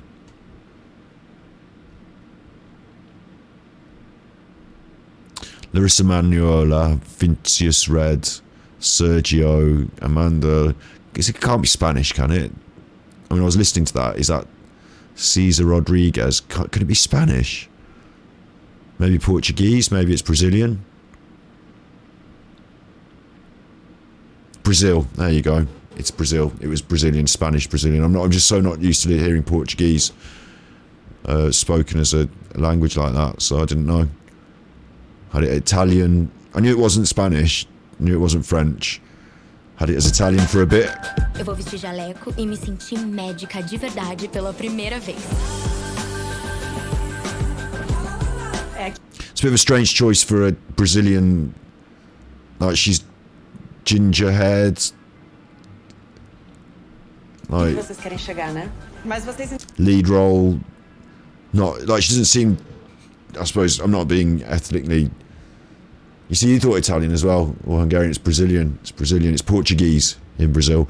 But I would say as well, the cast and like the faces look more. It's almost like a Western cast, isn't it? Than a like what I might expect to see from a Brazilian cast. But who am I to judge? Ainda tem muito o que aprender antes de fazer alguma coisa sem a supervisão de um médico. Eu vou falar. She almost looks like Irish, though. You know, she looked like. Com a manutenção. Ninguém mexe aqui, ok? Eles mexeu. Luli, não toca na Tá tudo bem? That big pause is just there on the middle. I can't get rid of it. Querer te matar, né? Quê? O quê? Você não falou comigo? Calma, você tá começando a... So there we go. That she's in that. I don't know which one she is. Hang on, how could she be in that? That's Brazilian. Oh, maybe she's just doing the voiceover for one of the characters when they dub it into English. Maybe she's just doing that. That would make more sense, wouldn't it, being as she's a voice actress? That would make more sense. Oh, Brianna Knickerbocker as Lully, English version, voice. So she plays the main one. I think, Lully. It's called Lully, so you'd think that'd be the main one. She plays the main one when she speaks in English. So there you go, you can enjoy that if you, in your own time. You don't have to. You could go back to Demon Slayer if you want. This looks better. She does the English Demon Slayer dubbing, so that's better, isn't it? I'll watch this instead. Published on Weekly Show and Jump. Original story by, I don't know, Koyo Haru Gotuge. Lisa, itterashai.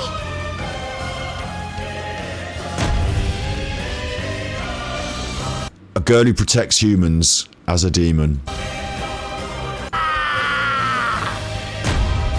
A timid one-strike, one-kill swordsman.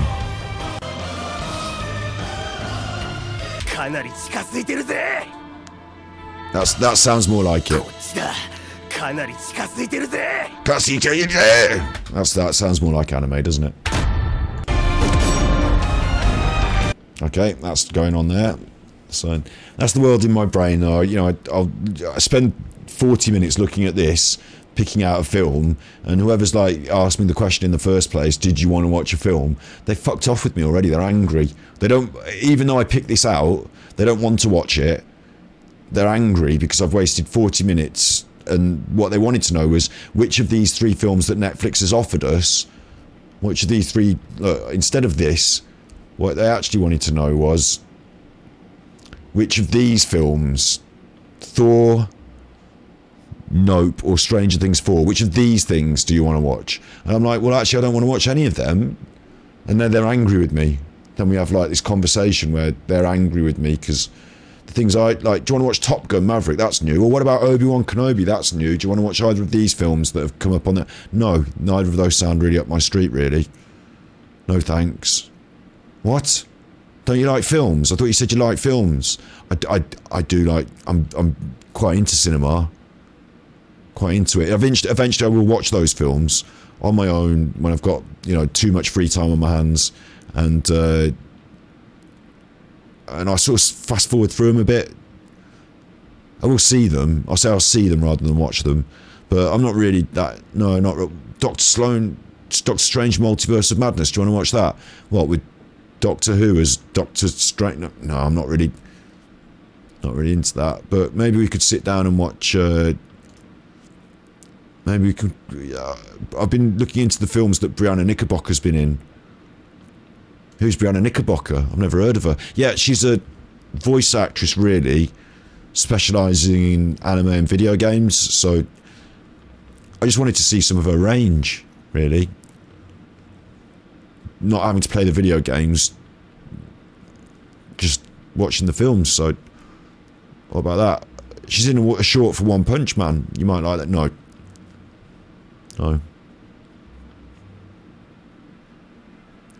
Should we watch Thor then? Alright, we'll watch Thor then. I'm just going out for a minute. You put Thor on, I'm just going out for a minute. And just then I go and take a really long time. And then when I come back in, they're like, oh, you've missed the start bit now, you won't know what's going on. So I tell you what, I fucking will know what's going on. Fucking will know what's going on, mate. Don't worry about me. I'm going to just make some food while you watch that. And then I go off in the kitchen and start making some food. They like it because I bring the food in. They're like, oh, lovely. Oh, Thor's just been doing this and Thor's just been doing that. And Thor's been up to this. And I'm like, I don't care really, to be honest. And they're like, see, you've missed it. You don't know what's going on. It's not that I don't know what's going on. So I kind of don't care. But, you know, we've had an evening anyway. We've had an evening. We're going to allow that. She's ginger. Why? Because she's ginger. Yeah, but honestly, like, you know, if you think of Brazil, like if I think of the Brazilian football team, there's not many ginger players in the Brazilian football. And it's not me being racist, is it? It's like more, it's kind of more racist to put like white people ahead of the national, like more common native. I don't know what the right words are. Brazil. I mean, Brazil's got a great history of racism, hasn't it? Do you know, in Brazil, there's two big teams in Sao Paulo. Like, look, there's not a ginger person here. Look at these. I mean, they're all men. I'm just looking at the football team, but they're all Brazilian. It's not common to see ginger people in Brazil. It's not common. It's not as common as you would in Ireland or England, because of their cultural history, so it's just not so common. So giving the lead role in a Brazilian drama or comedy or whatever the fuck it is to somebody who clearly does not necessarily represent, I don't know, it just seems a bit of a strange choice to me. Maybe I'm off my head. Maybe I'm too politically correct, gone mad, aren't I? Maybe it's just whoever's the best actress. She's Brazilian, I assume. Therefore, you know, it doesn't matter about the colour of her hair. I'm the one being racist. I'm the one being prejudiced against white people. Against Brazilian white people. I'm the one being racist against them. I just said it was more common today, in today's day and age. This was the response to saying she's Irish. Alright, yeah. Well, because she's ginger. Yeah, again, I'm being racist again, aren't I? Because Irish people are more common. Yeah, but they are commonly red-headed. Look, watch this. Watch this. Irish football team. I hope there's some... I mean... Am I going to see a redhead in the football team? Probably not, aren't I? And it's going to prove me wrong and I'm going to sound like a massive racist. No, it is more common to get red hair in Ireland. Like, it is. So you just have to accept it. More common than fucking Brazil. I've got to be right on that. That's not just prejudice, that's just truth, yeah? And what I was saying was that in today's... What I thought was strange about it is in today's... There's one. He's got red hair on the right-hand side there, so I win. Although Canelo's got red hair and he's Mexican. Anyway, look, what I was saying is that in today's day and age of media production, what they tend to do in the media world is they tend to give more representation to... You know, they think about representation and ethnicity when they're casting people these days, don't they? So, for it to be so... strangely, in my opinion, strangely cast on those terms seemed like a surprise to me because of the way the world is today. It's not any comment on what I think. I'm not a racist. I'm not red-headed I'm not, what's the word against it? Against red-headed people. I'm not, look, just forget it. Just forget it. I'm having a joke, I'm having a laugh. I know it's all good in the hood. I wanted to see this. Press the bus. That's big, isn't it?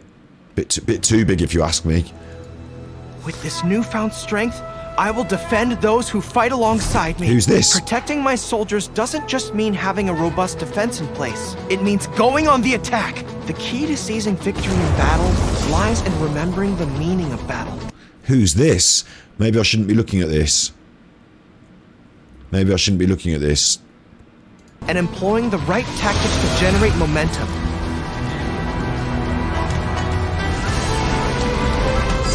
Pull in! Keep your weapon... Canine Warrior. Adverts. Oh, hello, it's Stacey. Shut up, Stacey. Got that for 16 seconds now, you fuckers.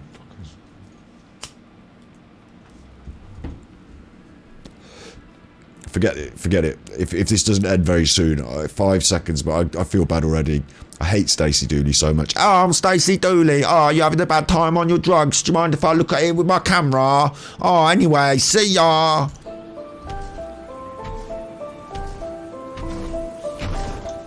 This is more like it. Outlanders do not belong in this world. It's loud, isn't it?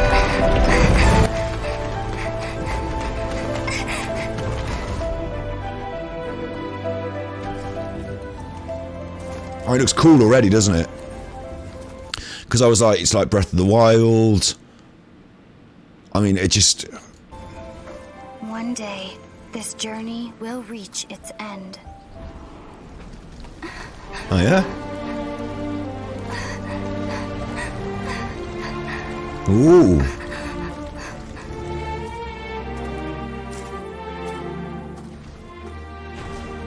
But until the abyss has engulfed the thrones, my war with destiny will see no end. Oh, it will see no end. And also, I wouldn't trampled on that dandelion, would I? I'd have picked that, so that was a waste. Your Highness, our plan to weaponize the dragon. Oh, you wanted me to watch this when I was doing the Dainsleif quest? We'll have a look, we'll have a look. Has been impeded. By the Animo Archon, he rises again for the dragon's sake? No, not the Archon. We were well prepared for his interference. Regrettably, Your Highness, the issue is your brother. Outlanders. Hang on, was that everyone talking to her as if she was the baddie then? Surely everyone picks the girl to play as and the boy is the baddie. Your journey ends here. Lumine?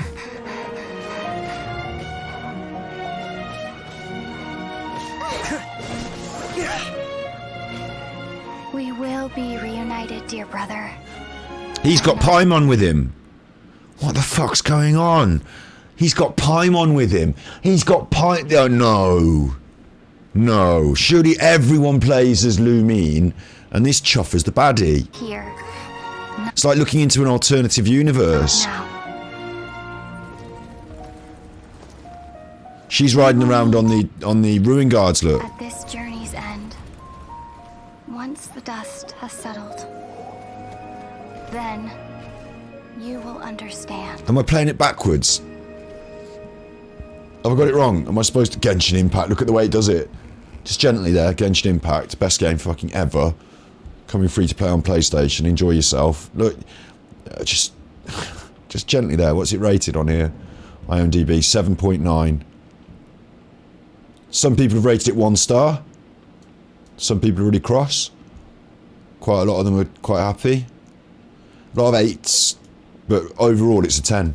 Look at that. The distribution of the ratings. It's interesting, isn't it? These are people who have bothered to go onto IMDb and rate it, so it's not official anything, is it? It's just the arithmetic mean is 7.8 and the median is 9. Mainly, people really enjoy it. A few people are really cross. Where's the... It's no reviews, are there? User reviews, here we go. Absolutely amazing by MiHoYo.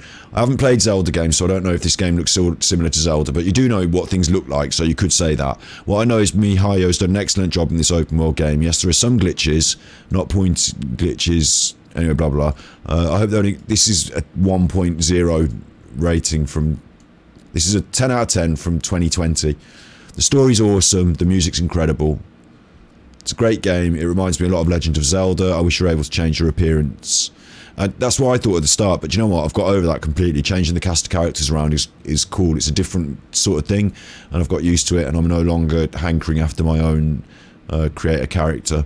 I absolutely love this game, because they've done a really good job of creating characters, aren't they? When you create a character in games yourself, often it's just an avatar template to put your own imagination onto, and you get different costumes and different things, but it's quite limited. Whereas in this, because those characters have such interesting backstory, are so well crafted, it's better in a way to switch to a character that's so well done than like have 2 or 3 ones that you made yourself and look like the Chuffing Bash Street kids.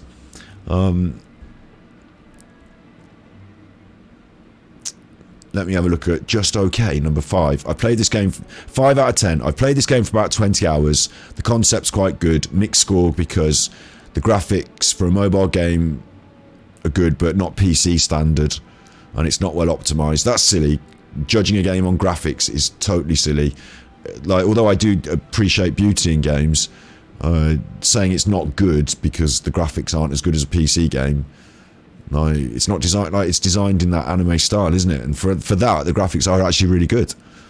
The UI is too crowded. I understand this because this is a mobile game. The UI is too... That's 5 points off. I didn't like the UI. Wasn't a fan of the graphics. I think that's a really lousy review in a way. Missing all the point of the game. Amazing 10 out of 10. The second story quest was emotional. Amazing. It's a masterpiece. Should be $60. They love it. That's how I feel. You can only play for 30 minutes a day without recharge of Resin or Primo. No, you can play for as long as you want. I've been playing for 3 hours now. Plus, before I came on stream, I was doing a bit of random grind. And plus, earlier today, I did Zongi's quest as well. So you can play for about 9 hours a day. You just can't keep spending resin on those certain items that upgrade your characters. But you can do other stuff. Oh, no, you don't spend resin on character upgrades, do you? You spend it on weapon upgrades and other stuff. But a boring grind fest. If I had $1 for every useless artifact I've ever got from grinding, I'd probably be able to buy a new Tesla at this point. Well, what you do is you put those useless artifacts into the good one and make the one good one into a 10 or an 11 by using all those other ones as materials. So it's actually not a bad system. The game does nothing but time gate progress it does sort of time gate certain aspects of progress, but then you are also time gated by actual time. And what it does is it gives you that ability to to skip the time gate with money. So that's where they're trying to, you know, feed in a bit of monetization. But since you can just allow time to pass, you know, just do a bit every day, not loads in terms of the grind. Because he said a grind fest. Well, you can't grind fest it. That's what they've taken, that grind, and said, hey, hang on, look. If you're really going to go super loopy on the grind, maybe take a break. Or pay us. But really, it feels like you can just take a break. Like, you know, it's okay, isn't it? So, the cinematics are made as if guys... That's ridiculous, isn't it? Yeah. Whoever rates things 1 in 10, just ignore because they're biased. Maybe they've, like, seen something that I haven't, that are really angry about. I mean, I could be angry about the monetization and the slot machine attached to it. There are lots of reasons to be angry about it.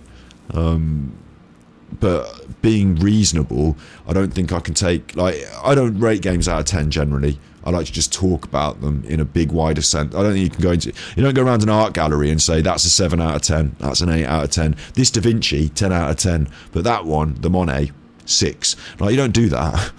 You appreciate things for different reasons and how they make you feel and how they make you think, and you know, you talk about them for a long period of time. And same with films, you know, there's no 1 out of 10, 10 out of 10, even though this whole website is predicated on that system. Really, there are good films, not so good films. You know, there are well-made films and not so well-made films, and then within those two sort of brackets, there are some really outstanding pieces of work, and for different reasons. We just saw, didn't we, looking at animes, and you know what I'm saying. I don't have to explain that, do I? So I think even if there's an aspect of the game that you really don't like, I think it's hard to say, right, that's 1 out of 10. Going back to this 10 out of 10, 1 out of 10 system, adhering to that just for the sake of argument and arbitration. But it seems silly that you should, even if you hate certain aspects, to say 1 out of 10 for this reason does seem silly, doesn't it? I'd rather pour a bottle of soda into my eyes than play the game, because doing that would provide me with the mental stimulation that Genshin doesn't provide. But it does provide a bit of mental stimulation. There's forward planning. There's, like, I'm just going to open up Genshin for a second. Again. Where am I? I'm on Genshin Impact. Full screen. Do you know what I should do? What I should do is I should do this as a stream, is Genshin Impact reviews in review, shouldn't I? We could have a look at loads of them. Might be interesting. If you say the game is a 1, you're just a moron. I mean, kind of, although, like I say, I think there are some times where you could say it's a 1 because it's done something so bad or is so terrible. But in these examples, they're bad examples, aren't they? But I think I've probably seen a couple of films and probably played a couple of games that I would find it hard to rate highly. If you know what I mean. I find it very hard to rate. You know, there have been some really bad things put together over the years, or maybe it's personal choice and feeling, or maybe they really have. I played a Switch game. It was a port of a point-and-click adventure. I was halfway through the point-and-click adventure, and it bugged. And then I went on the internet, and it was like, yeah, this game is bugged on the Switch. You get up to this point, and you can't use this thing, so that's it. Game over. Hope you enjoyed it up to this point. Await a patch, and if we do a patch, then it might get fixed. But until then, and I was like, I've paid £7 for this, and it doesn't work. 1 out of 10, none out of 10. Does not fit for purpose. In fact, it was worse than not fit for purpose, because it got me all the way through all my time and my investment, and I got to the point in the game where I was enjoying it, and then it took it away from me and said, no, it doesn't work. And we knew it didn't work from the start. We didn't have to let you do all that. All those 6 hours you've been playing, we didn't have to let you... We knew it didn't work. But in the future, there'll be a patch, so hold out for that. Like, that was really... Like, that, you know, if I had to rate that out of 10, I mean, I don't know even if they'd be... If I could give them 1... that's a joke, isn't it? You know, I'd rate my girlfriend out of 10. Well, I'd give her 1. Hey. Oh, no, but... I still played for 6 hours, yeah. But like I said, it instead of 6 hours of enjoyment leading to something, it felt even worse when the game didn't work, because I felt I'd invested those... I felt like I'd wasted those 6 hours because I can't finish it. It felt like... If I'd have only done 1 hour, I'd have been less angry. Instead of 6 hours of enjoyment, it flipped that on me and said, 6 hours of you feeling like an idiot now, you chuffer.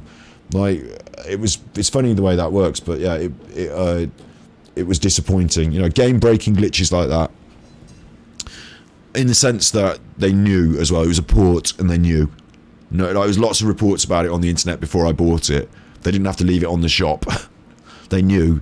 You know, things like that were really bad. So I think there can be some room for really bad ratings, but the way you rate things is on multiple factors. Nothing overpowers anything else. If only one single thing in the game is horrible, then it can be a 1. Yeah, that's what I kind of agree with that, though. If everything about the game is bad, then it can be a 1. But it's hard to say it's fair to call this a 1. But what I did want to say is they said, like, even on personal opinion and subjective opinion, this is hard to say it's a 1 because it's got so much good stuff in it that, like, but surely you like this, though. But surely this is acceptable. Surely even the combat is at least a 6. Surely no, but I prefer this and I prefer this. Yeah, but surely this is still at least acceptable or whatever. Yeah, I think so. But what I wanted to also say was that they said it was not mentally stimulating. Well, all the exploration is mentally stimulating. As you go through it, as we all know, a piece of candy. A piece of candy. Just collect this. Just collect that. That's mentally stimulating. It's like, it's mentally stimulating. It's mental. It is exactly mental stimulation. Like, even just, I'm just going to start running in a direction, yeah? And we'll see when this game starts being mentally stimulating. Right, the landscape's interesting here already. So that's mentally stimulating. It's not just a bare and barren landscape. Here's the first thing that I just veered off to collect because I was interested. It was twinkling. There's a nice sound. I could pick up that frog. There's another nice sound. There's 2 bits of dopamine hit. Little mental stimulation. I pressed the dash button because I was just enjoying playing the game, and I'm only walking. And there's another thing on the horizon for me to collect. As I get up here, the collecting things leads you in to looking at the new parts of the map, and you see pathways and you see directions. Of course, you've got a map and you can see all this interesting stuff here. So now you can start forward planning your route through the world, if you will. That's forward planning, that's mental stimulation, planning and strategizing. But on top of that, you remember you've got all these different layers of things, haven't you? You've got loads of quests to do. That's stimulating. But what I mean by layers is that I might want to forward plan my character. So I might want to go and collect up some marionette cores or some crystal marrow. That caused me to have to take a certain direction through the game, and that was mentally stimulating the whole way. I was driven for a goal, and now that I've got there, I've got this place that I can go and farm these materials, and I need to go and forward plan my ascensions so that I can do that. That's long-term strategizing. That's mentally stimulating. So forget the combat and the, like, you know, which obviously is mentally stimulating. Always around every corner. You know, always around every corner, some sort of combat, some sort of collection, some sort of chest, some sort of puzzle. Like, the world is very thick with these things. There's lots of them. You know, a variety of different types. These enemies are a puzzle in themselves. So you've got all that stuff, yeah? You've got all that stuff. If you get bored of collecting things, if you get bored of leveling up your characters, you can't run. If you get bored of killing things to collect things to level up your characters, don't worry, you've also got your weapons and the artifact system. So, you know, or if that thing entirely is boring to you, grinding to get things to level up, which is gaming. It's gaming. Grinding. It's quite a good gaming loop. Going out to fight things, to do quests, to get the XP to level you up so you can venture out further into the world and find more stuff. This is all good stuff, yeah? This is all good. Like, they got it wrong on their review, clearly, because, you know, this is mentally stimulating. It might not be what you enjoy. It might not be the chess game you're looking for. It might not be the game of Hearthstone that I used to spend hours playing Hearthstone. You know, it might not be Hearthstone. You know, it might be something different, but you can't say that it's not mentally stimulating. It's very jazzy. The whole thing about the game. The whole thing about the game. Even the loading screen has something to read that goes away too quick for me to read it. The whole thing about the game is it's a great big mental stimulation. Constant. Always, look, there's somebody to talk to. What are they doing?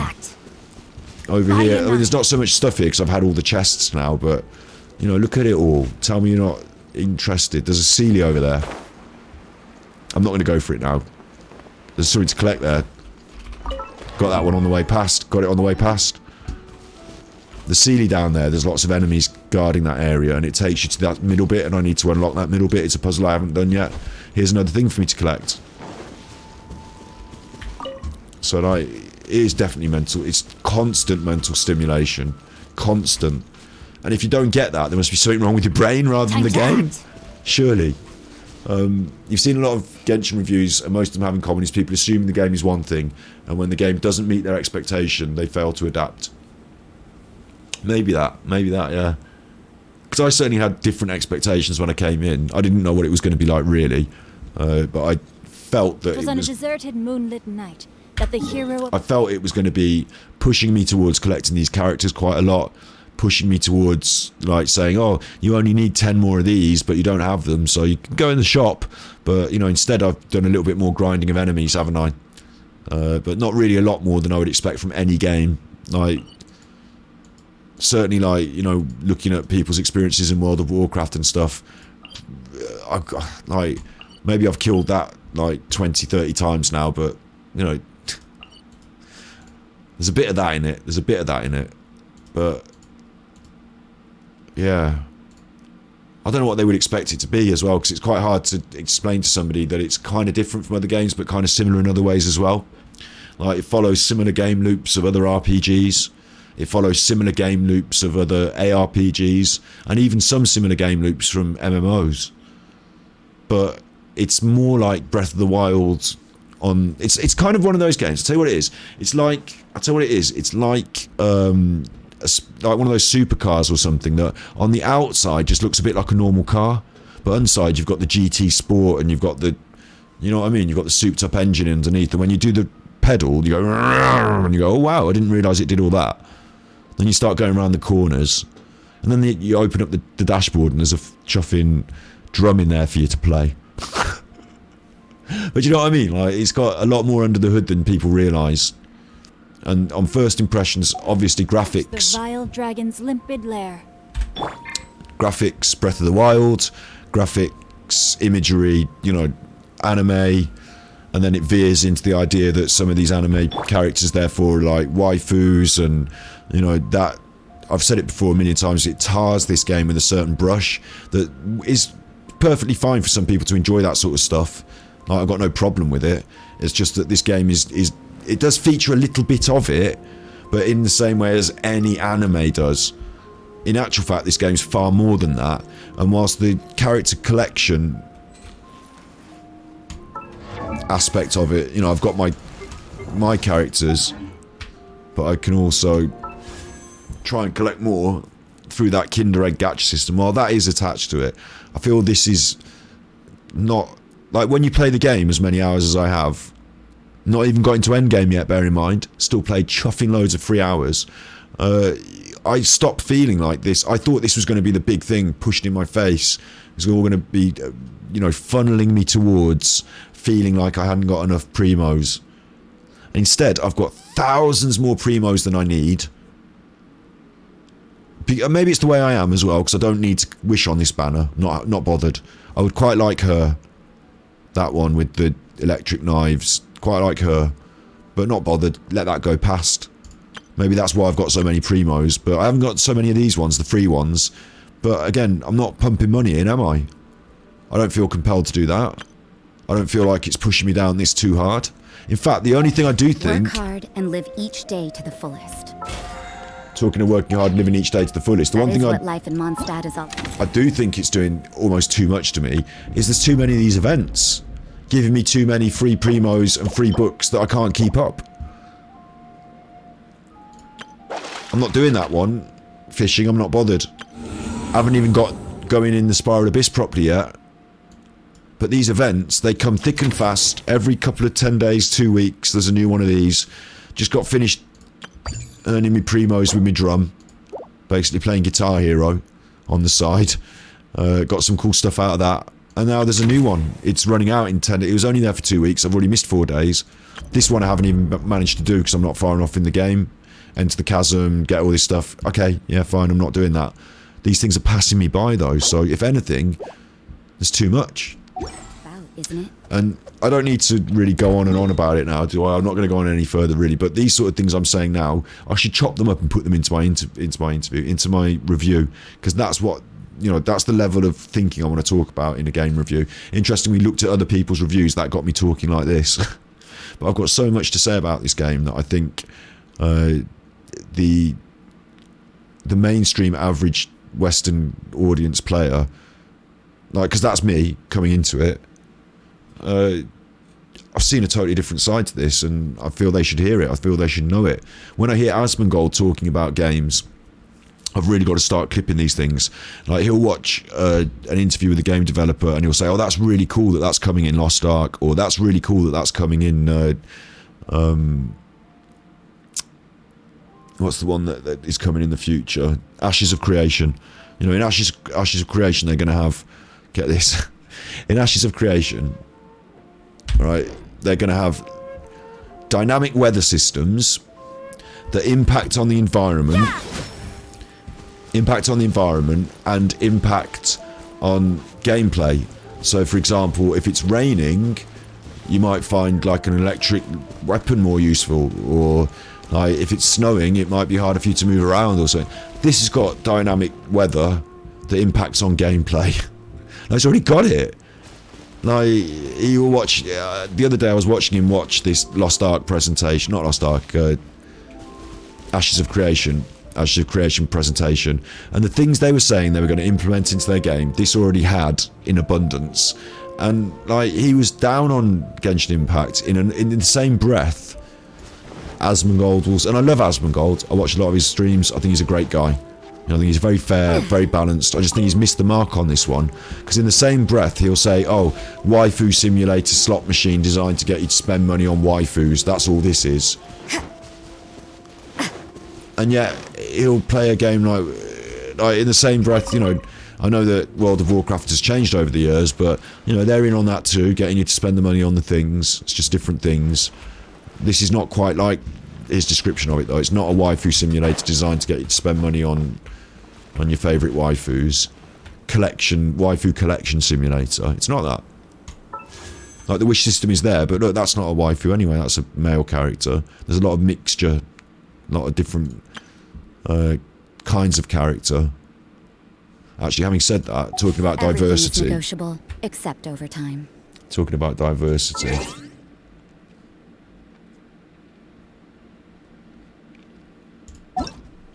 There isn't as much diversity in their character lineup. It is set in ancient China or Japan, or a fake version of, or an alternative version of, but there is not a lot of diversity. Maybe they'll change that as they introduce more areas. But when I say there's not a lot of diversity, there's no one, like, they're all Asian in terms of Oriental Asian, but in the UK we'd say Asian meaning Indian, or Asian meaning... She took her mask off. She put it back on. She's cool. Oh god, I'm going to want her next, aren't I? You know, there's no one necessarily... There's not a lot of diversity, is there? And that goes not just for... they're all... I mean, I suppose it makes sense because it's set in this context, but they're all very Japanese, Chinese style, aren't they? There's no... there's not even any really any Europeans, are there? Certainly no Brazilians. Be interesting to see if any of them are voice acted in with any more diversity, but it's just a point to make, isn't it? I think I made enough points now for the night. The events are for when you complete everything else in the game, yeah, but they go past. They go past. Like, you're compelled. That fear of missing out, that FOMO, like, I know I've got to complete this letter to unlock it, but I feel like, oh no, I don't want to waste those primos, let them go past, do I? But I also allow them to go past, because I accept I think you're right as well, that they're for the end game players who have still got, now you've still got something to do, now you've always got something to do, there's new stuff all the time, great, that's not a bad thing.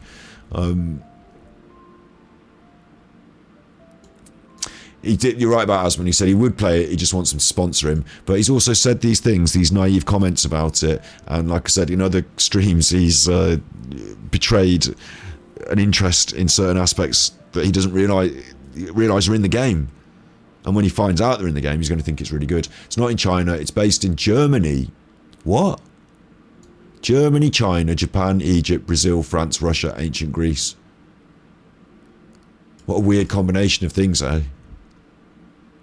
Like, some of them are quite distinctive. Like, you know, Egypt, you'd think, might have a distinctive style.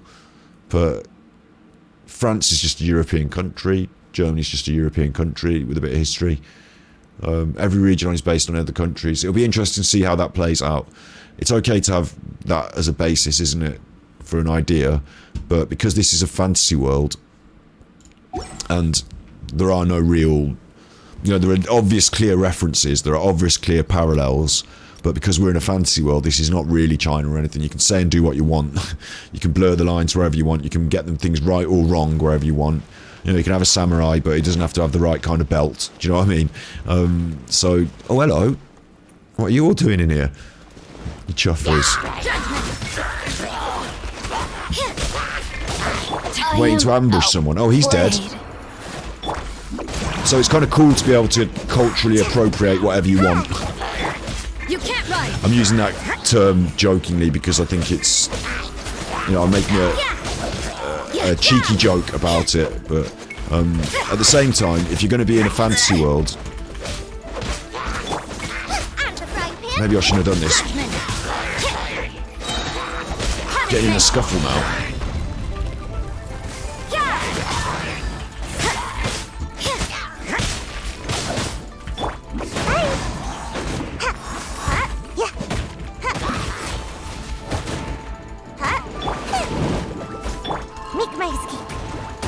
Oh, I ran into that. Idiot. You can't run.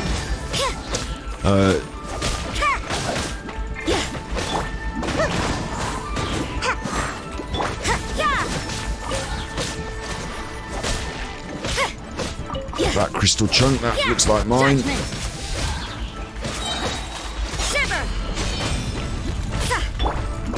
Like, there's no slimes in Germany. Or China. Like, some things are completely abstract. So it seems a bit strange, like which things you keep and which things you don't in a way. I don't know. Like, if you've got a fantasy world, it seems weird. I always find this, I'm not just judging Genshin on this, like Game of Thrones, I judge badly on this as well. Is like, in Game of Thrones, right, they all speak English. I mean, they can't speak English because it's not England, is it? Like, they didn't have any of the history that we have. Like, for example, in England, we have a word, umbrella, yeah?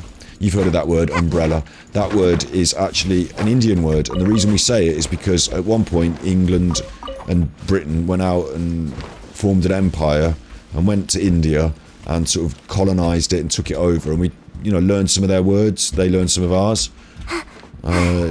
So we've got umbrella in our language. Now, in Game of Thrones, someone will say umbrella, or won't, or whatever, you know, pick a word, and it will come from either a Latin origin, or an Indian origin, or a Greek origin, and then it'll be mixed in with other language. Of course, they'll speak English. So it'll all be mixed in with language that I recognise from different historical sources, and I say to myself, well, that's not right, is it?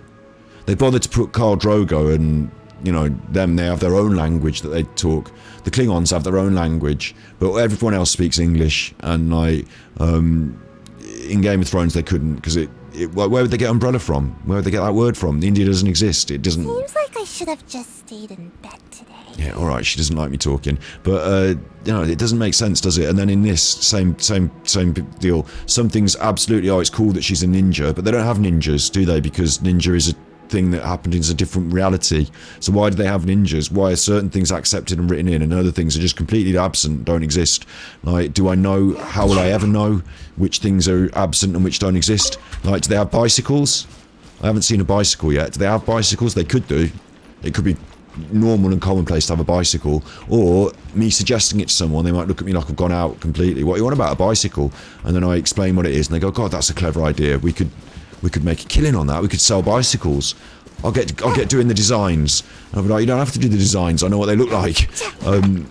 Do you know what I mean? Which parts overlap and which parts don't? And when you do a fantasy world and you base so much of it in non-fantasy, that's what fucks me off. Is you don't have to base it in non-fantasy. You can make it all up completely. And a really good fantasy author, really good backstory, make it all up completely, yeah? But maybe even the language. Well, we can accept that you watch films in English and these people would not have spoken English, no. They wouldn't have had a word for umbrella, but they would have had the item and they would call it something different, but we're translating it to English for you. Yeah, I get it. I get it. Sometimes that's going on. Yeah. I'll accept that we speak English, okay? I'll accept we speak English in films. But I won't accept that if you're going to have a mishmash of because that's what George R.R. Martin's done, is he's had a mishmash of British history, other history. You know, he's just taken stories that he's heard at other places, mished them all up together. He hasn't come up with new concepts himself. He's taken stories he's heard in history, like the Lannisters are obviously the Lancasters from British history, the War of the Roses. You know, these sort of stories became the stories that are in Game of Thrones. Dragons don't exist, but, you know, other stories he wasn't just inspired by, he just ripped off or lifted. I mean, that's a clever way of writing in a way, isn't it? To just, you know, take things that already you've heard and just write them down. Change the names, change the places, change the faces. There's your stories. So, but in a way it's quite clever, but I don't rate it that highly. And then I think it falls down, like I say, this is the problem. The reason I don't rate it that highly is because it falls down when someone says, oh, you mean the umbrella? And they go, no, what's an umbrella? I've never heard of that. Or, you know, for the purposes of my story, we need to have umbrellas, so they have heard of that. Or for the purposes of my story, no, an umbrella's a new thing that we don't know. Or what is this strange device you speak of, this four-wheeled chariot of iron? It's a car, isn't it? It's a car. We've got those in the normal world. Cars. I've never heard of cars. What do you speak of? But I do have spectacles, and I do have, like, you know...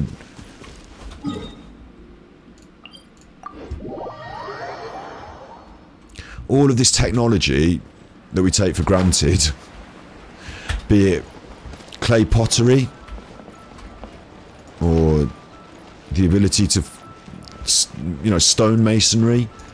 We had a history that developed all this stuff, didn't we? So we know where it all came from. In this world, I don't know where it all came from. Don't know what their history is, but they seem to have gone very similar lines to places in the real world. Strange how they've done that, when you consider how different it could have been. Like, isn't it weird? Like, we just take it for granted it's a fantasy world, but it's just like our world, some of the bits. Like, in a way, I rate it positively for that, because it's cool to be in this kind of, like reimagining.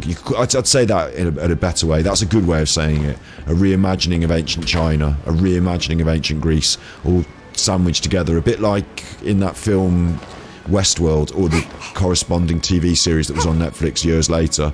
A bit like Westworld, you know, a bit like an adventure theme park. It's all a bit dressed up, but it's not really deep.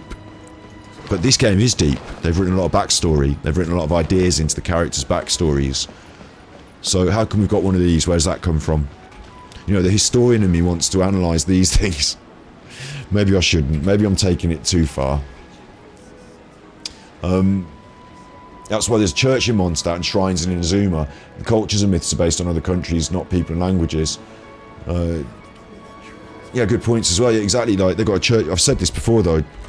This is a really good point.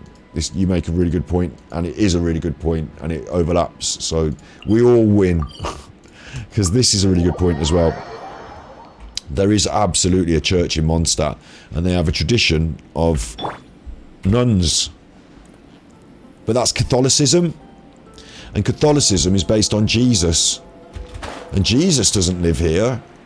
Their god is the Animo Archon. Why does it want me up there? Look, it's got an arrow pointing me up there. You seen that? I'm up there. Hang on, let me see what it wants. Oh, it'll be Venti's quest or something stupid, won't it? And I'll start it off by mistake.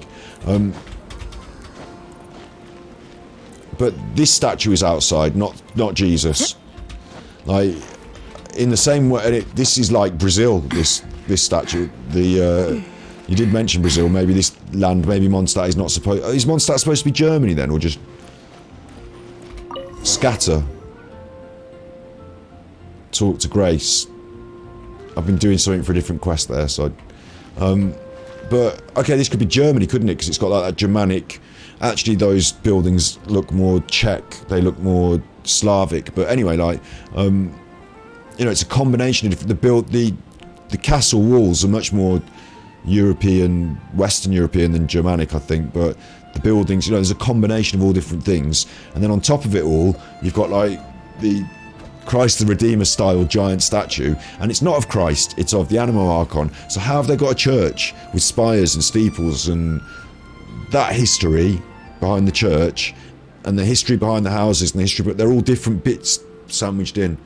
So it's nice that it resembles things that I recognise, but when I dig deep into that concept, I see it as a flaw, because the backstory for this doesn't exist. The style of spire, the architect that went before, they lived in a different place to Germany. Germany was different to this, was different from Catholicism, which was more Roman Catholic. If you're going to have, like, if this is Rome built, like, now look on the floor as well. See those shapes in the brickwork? The fanning shapes in the brickwork? They have those in Scandinavian countries. Much more common in Scandinavian countries. So now we've got all different parts of Europe, and we're taking different bits of it and sandwiching it together, and it makes Mondstadt. So it feels familiar. Doesn't matter which part of Europe you're from or which part you go, it feels familiar. The windmills are much more styled on Netherlands. Everything is negotiable. On the Netherlands. And I can see a chest down there, so I'm having that. The windmills would be more common in the Netherlands. So like, it's nice that they've sandwiched all this stuff together and made a clever combination out of it. But if I were to have to write the history of Mondstadt's architecture and who first came up with what concept and where, that felt then you start to really fall down, because these stories interweave differently from Germany to the Netherlands to Scandinavia. They've all got different stories, but now you have to pull them all together and put them all in Mondstadt's history. So if you got really deep on it, if you really started to fill in all that backstory, the fact that you've used certain things from our culture, it trips you up. It causes it like a paradox that you can't fix. How come we've got Roman Catholic religion and also like proto-Germanic buildings? Like, you can't have both histories in the same place unless you do, I don't know, they can make up whatever they want, can't they? But don't we have a job to do? Windmills in the city fits, yeah, it does, and I think it all looks wonderful. I'm not criticising it too much. I'm not going to go that heavy on it. You know what I mean? This isn't Game of Thrones, and they haven't written volumes and volumes of books. It's a game. I've enjoyed the environments. I didn't question them too heavily. I said, this is a bit Japanese looking, isn't it? This is a bit Chinese looking. And I now get completely that this is a bit European looking. But, like I say, it in the same way as it creates a stumbling block within Game of Thrones, it creates a stumbling block when you really deep down think about it, and that stumbling block doesn't have to be there if you say, right, we're starting from scratch, this is Mondstadt, give me the backstory of Mondstadt, what kind of buildings would they have? You know, don't base it on Germany, just base it on Mondstadt. Then, in my opinion, it's only my opinion, those sort of fantasy worlds, they really... I know, having said this is also a critique of my most favourite and heart-beloved works as well, like the Discworld has this problem in that there's a lot of overlap with our world, a lot of analogy and direct reflection of our world, but without some of the backstory that we have to lead up to it. But like, if you take something else, like something different, like I don't know, I'm just thinking of Blade Runner for some reason, but something where they create their own world entire and base it on, maybe start from our world as a start point, but maybe that's future sci-fi is different, but you know, where they create their own world entire and therefore are only beholden to their own histories and rules, then I don't have that question in the back of my mind of like, oh, but hang on, what about an umbrella? How come they've got this? If it's Germany, how come they've got those? Those sandwiches aren't right. Or do you know what I mean? Like, and that's just me being a bit of a pedant, isn't it? Because you can have what you want. There's no rules to this. They've definitely got the German sort of, you know, foamy beers, but they wouldn't have served them in those barrel-y sort of cups. And this outdoor cafe culture might be more Parisian, mightn't it? It is a bit of a mix of different things, but familiar enough to feel like you don't question these. Normal people don't question these things, and nor should I really. I should just shut up and enjoy it. as I have been doing. Look, little dog hair. Now you wouldn't... Who... Bear this in mind, right? Who's bred the dogs? Because in our world, to get a dog like that, you had to start with a wolf, and then you had to tame it, and then you had to become a, you know, animal husbandry civilization, like the early humans who first tamed dogs, do you know what I mean? And then you breed them. Where's my lighter gone? You breed them, and then eventually you start developing certain characteristics that you can differentiate. Where is my lighter gone? That's weird. That's well weird. I must have had that because I've been sat here the whole time. You start getting these different characteristics, don't you? And you can differentiate, you know. Work hard and live each day to the fullest. I'm a chuffer. That is what man. life in Mondstadt is all about, isn't I'm a it? chuffer. This is what I'm known for, though, doing a load of talking, a load of chuffing. So yeah, so, you know, in our world it makes sense why we've got that dog breed. You can trace the history. But because this history is different, no one has to ask that question. Maybe these dogs just, you know, maybe that's what wolves look like. But they've got wolves in this as well, haven't they? They've got wolves, so you'd assume this dog is actually bred from those wolves in some way. Canine, like our canines. I don't know how it works. Maybe I shouldn't ask. You'll always find something if you're looking for it. Yeah, exactly. You know, yeah, but you're right there, exactly. In Lord of the Rings, how do they have bows and arrows and books? Yes. Don't we have a job to do? That's exactly the point. That's exactly it. That annoys me about Lord of the Rings. I mean, I can see axes. Certain weapons I can say okay, but they have this, like, crossover with our own medieval technologies. But they don't go in further than that, or this way with it. They just, we'll pick these ones, we want these ones, they were having them, but we're not having the others. And that's why George R.R. Martin and Game of Thrones, like, when they do something, like, or show you something that you think, oh wow, this looks so cool, like, I don't know, the Iron Isles, or the Red Wedding or something, like, it seems so authentic and so cool, but that's because it's just lifted out of history. And like, history is cool. And you just have to let it go, don't you? Like, razor bred them, yeah, there we go, they're little razor pups, aren't they? At least we've got an explanation. But they've got cats as well, haven't they? Got cats, where do they come from? Like, they haven't got any tigers, have they? They could have. Like, they could have what they want. It's a fantasy world. So, I'm being a bit... It's just a funny thing that goes on in my mind. Now I've said that, I've ruined it for you, haven't I? I've ruined all of fantasy fiction for you. It's inconsistency, that's the problem. It's inconsistency. And really good writing is consistent. So the more you just drop it, oh, let's have dogs. Oh yeah, we can put dogs in, fine, no problem. No one said in the meeting, but how did they get dogs in Mondstadt? Like, alright, shut up you, spoiling our fun. I've been playing this game for like months now, haven't I? Like, for months I've been running up past the dog and going, hello little dog, eh? And just leaving it at that. That's where I need to live. Hello catty. That's enough. Don't think it past that. Don't think it past that and just enjoy it.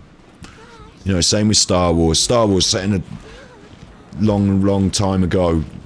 Planet far, far away. Where they happen to speak English and call each other by westernized English names. But they don't. All the aliens call themselves things like, you know, like Jar Jar Binks or what have you. Whereas Luke is called Luke. Everything is negotiable, except overtime. Yeah, they also have cat people. Yeah, that's true actually, haven't they? They've got like some... You're right, I think I've said enough on that topic. Forever. Because otherwise I'll spoil everything. So, and I'm not dour, I'm not disappointed. You know, I'm not saying this is a bad thing. I'm not saying Genshin Impact is shit because of this. What I'm saying is, it's an interesting facet of fantasy fiction of all kinds, that it has that inconsistency through it.